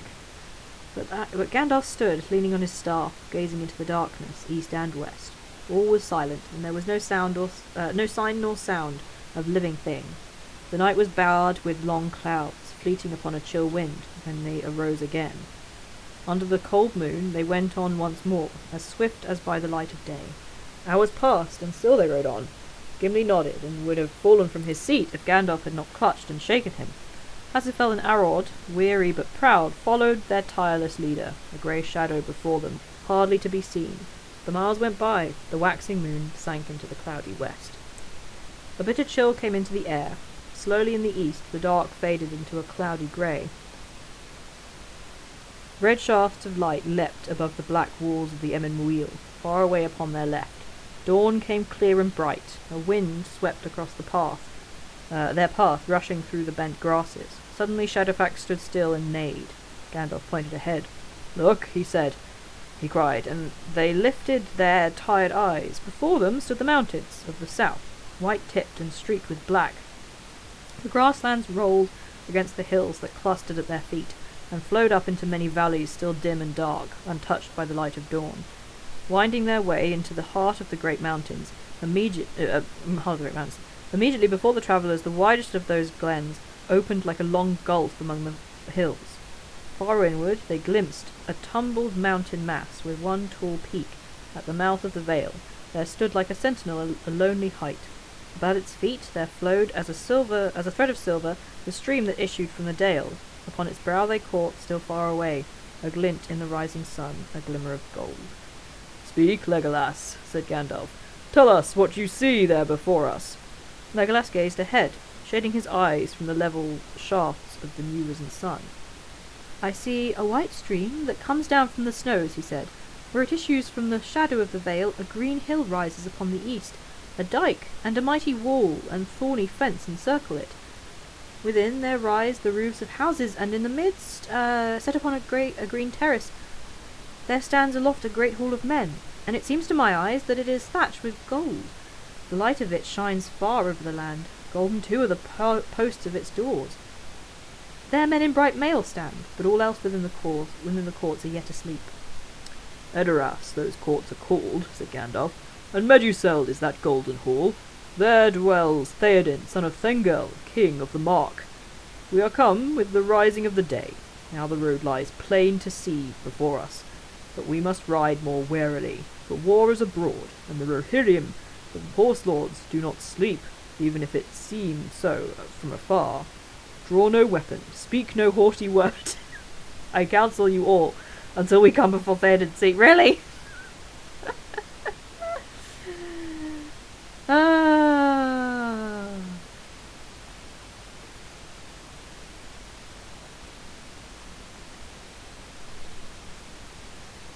Speak no haughty word. Incredible. Peter says it still upsets me that so much that elves just don't see the curve of the planet. Elves are biologically two things: Catholics and flat earthers. Is it canon that they can see? Is it canon that they can see the? Is that the canon? Like, is it like fixed canon that elves can see a flat Earth where everyone else can't?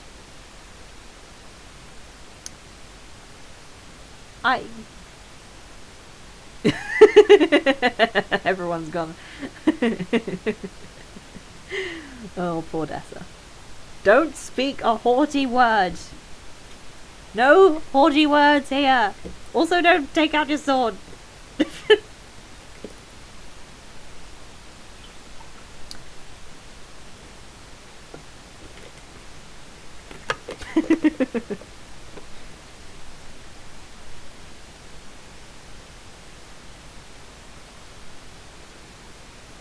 Yes, I'm not entirely sure if it's canon that elves don't see the curve of the planet.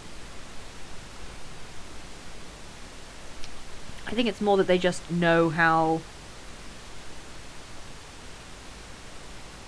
I think it's more just that they know how to find the straight road rather than that they can just always see it as straight.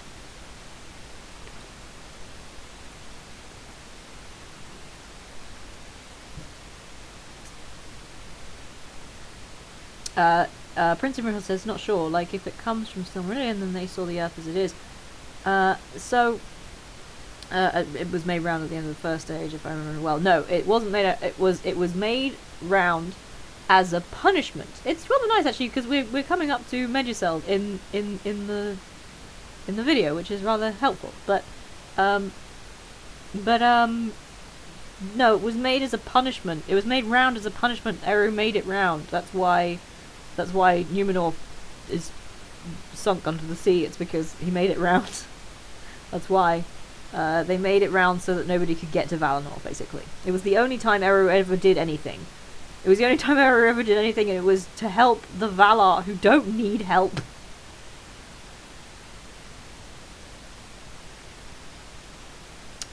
Prince Galar says, how else do they see so far?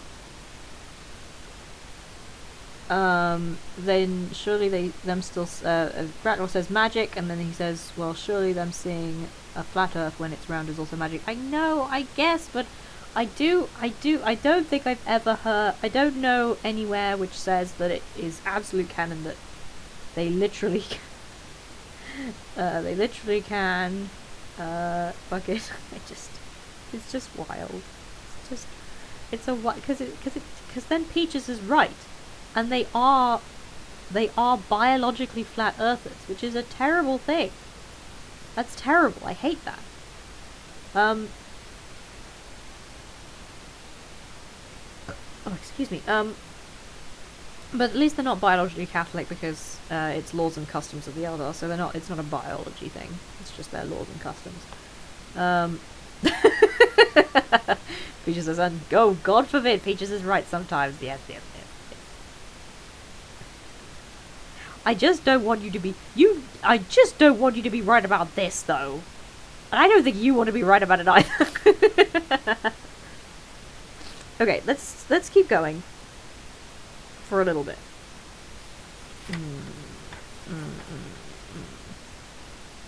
No, they're not biologically Catholic. Ragnar says, hey, they're definitely biologically Catholics, unfortunately. No, they're not. Because the point about the reason we know this is is from a thing called the laws and customs of the Eldar, which is just laws and customs. It's not biology, and also it's of the Eldar, so it's only really applied to the Eldar, as in the Calaquendi. It doesn't apply to the Sylvans. They're not. I will fight you on this. I can't bear it. I don't want them to be violent. The idea of them being violently Catholic. There's no confirmed proof. Yes, we're not. But it talks about their spiritual, like, souls and stuff. But again, the person who wrote it is a human from real Earth who wandered in one time. So I don't know quite how much Aelfwin, I don't know how to pronounce his name, I don't quite know how much Aelfwin would know about how elves have sex, other than what they told him, which I assume was a lie. Well, Tolkien might have wrote it, I don't care, Tolkien's dead. He can't write anymore, and he's only given us what we have, which means I can use all my deduction and reasoning to get out of it. I can argue with perfectly legitimately that he didn't want that to be the case, and none of you can say any different. because he's not here. Ragnar says that they can't believe they're fighting with me about elf sex again. Well, I can believe it. I think we well, no, last time wasn't about elf sex. Last time was about whether or not Valar could be horny. Where I was on the opposite. Nope. We were still sorry. Yep. I still said that Valar could be horny.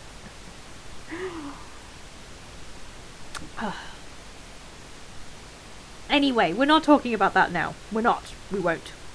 The morning was bright and clear about them, and birds were singing. When the travellers came to the stream, it ran down swiftly into the plain and beyond the feet of the hills, turned across their path in a wide bend, flowing away east to feed the Entwash far off in its reed-choked beds. The land was green. In the wet meads and along the grassy borders of the stream grew many willow trees. Already, in this southern land, they were blushing red at their fingertips, feeling the approach of spring. Over the stream there was a ford between low banks, much trampled by the passage of the horses. which I think we're about to find. Yes, this is very. This is very. This is. I've done a very good job of what's the word? Never mind. At the foot. Travellers passed over and came upon a wide rutted track leading towards the uplands. At the foot of the walled hill they ran away under the shadow of many mounds, high and green. Upon their western sides the grass was white as with a drifted snow. Small flowers sprang there, like countless stars amid the turf. Look, said Gandalf, how fair are the bright eyes in the grass. Never ever mind they are called. Symbol mine in this land of men, for they blossom in all the season of the year, and grow where dead men rest. Behold, we are come to the great barrows, where the sires of Theoden sleep. 7 mounds upon the left, and 9 upon the right, said Aragorn. Many lives of men it is since the Golden Hall was built. 500 times have the red leaves fallen in Mirkwood in my home since then, said Legolas. And but a little while does that seem to us. Yes, we know, Legolas, we get it, you're old, we know. Racklow says I'm pro-horny, but they're cynical. I don't want to be labelled as pro-horny, admittedly. I don't want that to be my legacy, because I'm not really pro-horny. I would rather they didn't. I would rather they didn't. But I still feel I feel that it fits best with the Valar. No, I don't mean I was mainly joking. But anyway. Okay. To the riders of the Mark. But to the riders of the Mark it seems so long ago, said Aragorn, that the raising of this house is but a memory of song, and the years before are lost in the mists of time. Now they call this land their home, their own, and their speech is sundered from their northern kin. Then he began to chant softly in a slow tongue, unknown to the elf and the dwarf. Yet they listened, for there was a strong music in it. That, I guess, is the language of the Rohirrim. The Rohirrim, said Legolas, for it is like to this land itself, rich and rolling in parts, and else hard and stern as the mountains. But I cannot say what it means, save that it is laden with the sadness of mortal men. It runs thus in the common speech, said Aragorn, as near as I can make it. Where now the horse and the rider? Where is the horn that was blowing? Where is the helm and the hauberk and the bright hair flowing? Where is the hand on the harp-string and the red fire glowing? Where is the spring and the harvest and the tall corn growing? They have passed like rain on the mountain, like a wind in the meadow. The days have gone down in the west behind the hills into shadow. Who shall gather the smoke of the dead wood burning, or behold the flowing years from the sea returning?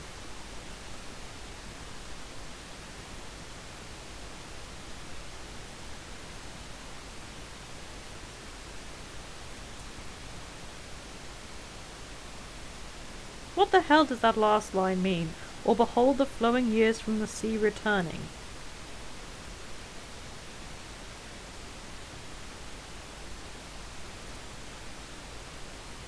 Oh, okay, we get an answer. Thus spoke a forgotten poet long ago in Rohan, recalling how tall and fair was Eol the Young, who rode down out of the north, and there were wings upon the feet of his steed, Felaroth, father of horses. So men still sing in in the evening. No, it still doesn't make any sense. Why the sea? What about the flowing years of the sea returning? Who shall gather the smoke?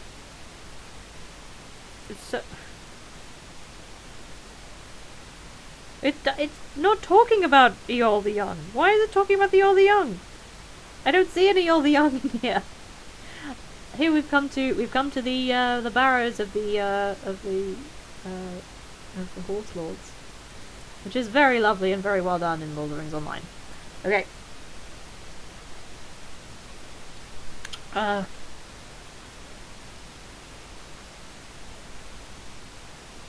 coming into Edoras. It's very nice. Thus, with these words, the travellers passed the silent mounds, following the winding way up the green shoulders of the hill.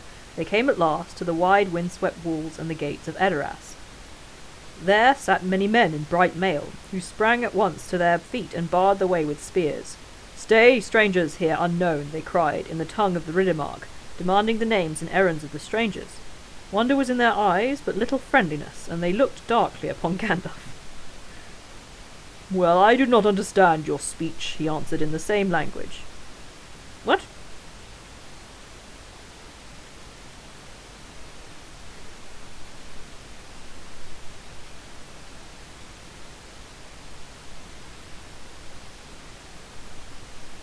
What? I don't understand. Well, I do not understand your speech, he answered in the same language. Does he mean the same language? Sorry, I do. Sorry. Oh, sorry, I said yeah, he does. Sorry, I was just blanking. Well, do I understand your speech, he answered in the same language. Yet for you strangers do so. Why then do you not speak in the common tongue, as it is the custom in the West, if you wish to be answered? It is the will of Theoden King that none should enter this gate save those who know our tongue and are our friends, replied one of the guards. None are welcome here in days of war but our own folk, and those that come from the Mundburg in the land of Gondor. Who are you that come heedless over the plain thus strangely clad, riding horses like to our own horses? Long have we kept guard here, and we have watched you from afar. Never have we seen other riders so strange, nor any horse more proud than is one of those that bear you. He is one of the Meras, unless our eyes are cheated by some spell. Say, are you not a wizard? Some spy of Saruman, or phantoms of his craft? Speak now and be swift. We are no phantoms, said Aragorn, nor do your eyes cheat you, for indeed these are your own horses that we ride. As you knew well ere you asked, I guess. But seldom does thief ride home to the stable. Here are Hasufel and Arod, that Eomer, the third marshal of the Mark, lent to us only 2 days ago. We bring them back now, even as we promised him. Has not Eomer then returned, and given warning of our coming? A troubled look came into the guard's eyes. Of Eomer I have naught to say, he answered. If what you tell me is truth, then doubtless Theoden will have heard of it. Maybe your coming was not unwholly looked for. It is but 2 nights ago that Wormtongue came to us and said that by the will of Theoden no stranger should pass these gates. Wormtongue, said Gandalf, looking sharply at the guard. Say no more. My errand is not to Wormtongue, but the Lord of the Mark himself. I am in haste. Will you not go or send to say that we are come? His eyes glinted under his deep brows as he bent his gaze upon the man. Yes, I will go, he answered slowly, but what name shall I report, and what shall I say of you? Old and weary you seem now, and yet you are fell and grim beneath, I deem. Well do you see and speak, said the wizard, for I am Gandalf. I have returned, and behold, I too bring back a horse.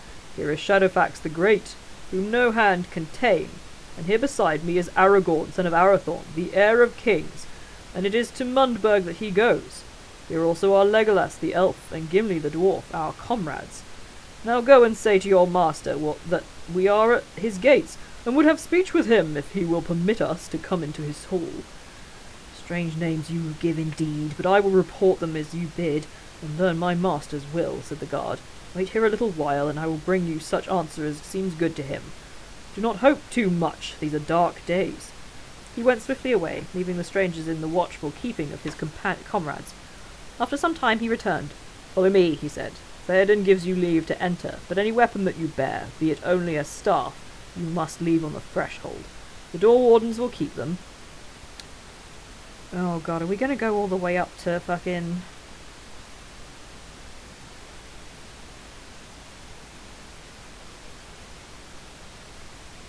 We're gonna go all the way up to... No, we're not. No, I think we will stop there. I will stop there, so that I don't have to... Look at beautiful Meduseld. It's so good in Lord of the Rings Online.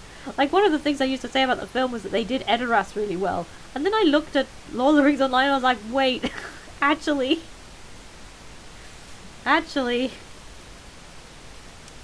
no, they didn't. Because, like, Edoras, like Rohan is only 500 years old, which is a short amount of time for a kingdom to be extant in Middle Earth, but it's a long time for in comparison to like our how long our kingdoms last. Sorry, 7 stars, 7 stones. I'm afraid we are going to stop there. Yes, the video has managed to line up perfectly, which is very nice. I might try to manipulate that next time. Perhaps I will, because it's just so pretty. Look at all these beautiful tapestries with all the young and the summer off, and it's just so good. Just so good. Yes, so we'll leave all of the stuff that happens in Edoras for next time. Because I'm real sleepy tonight. And I need to be in a calm state of mind to deal with Aragorn's fuckery. I can't believe the things he insists on me suffering. Bastard man.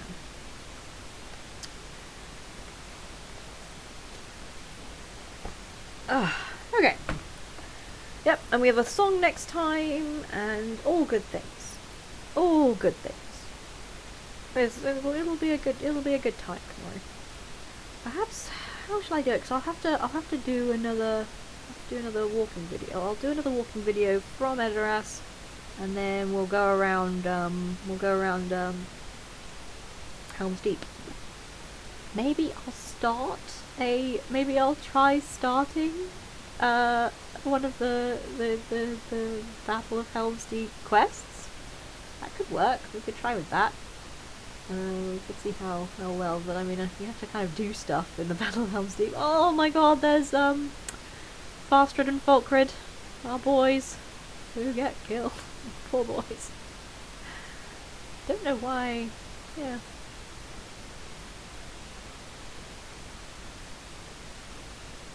Anyway. Right, okay. We'll leave it there. I can't think of anything else to say. Probably, maybe Monday? We'll try Monday? Might try Tuesday. Monday or Tuesday. We'll see.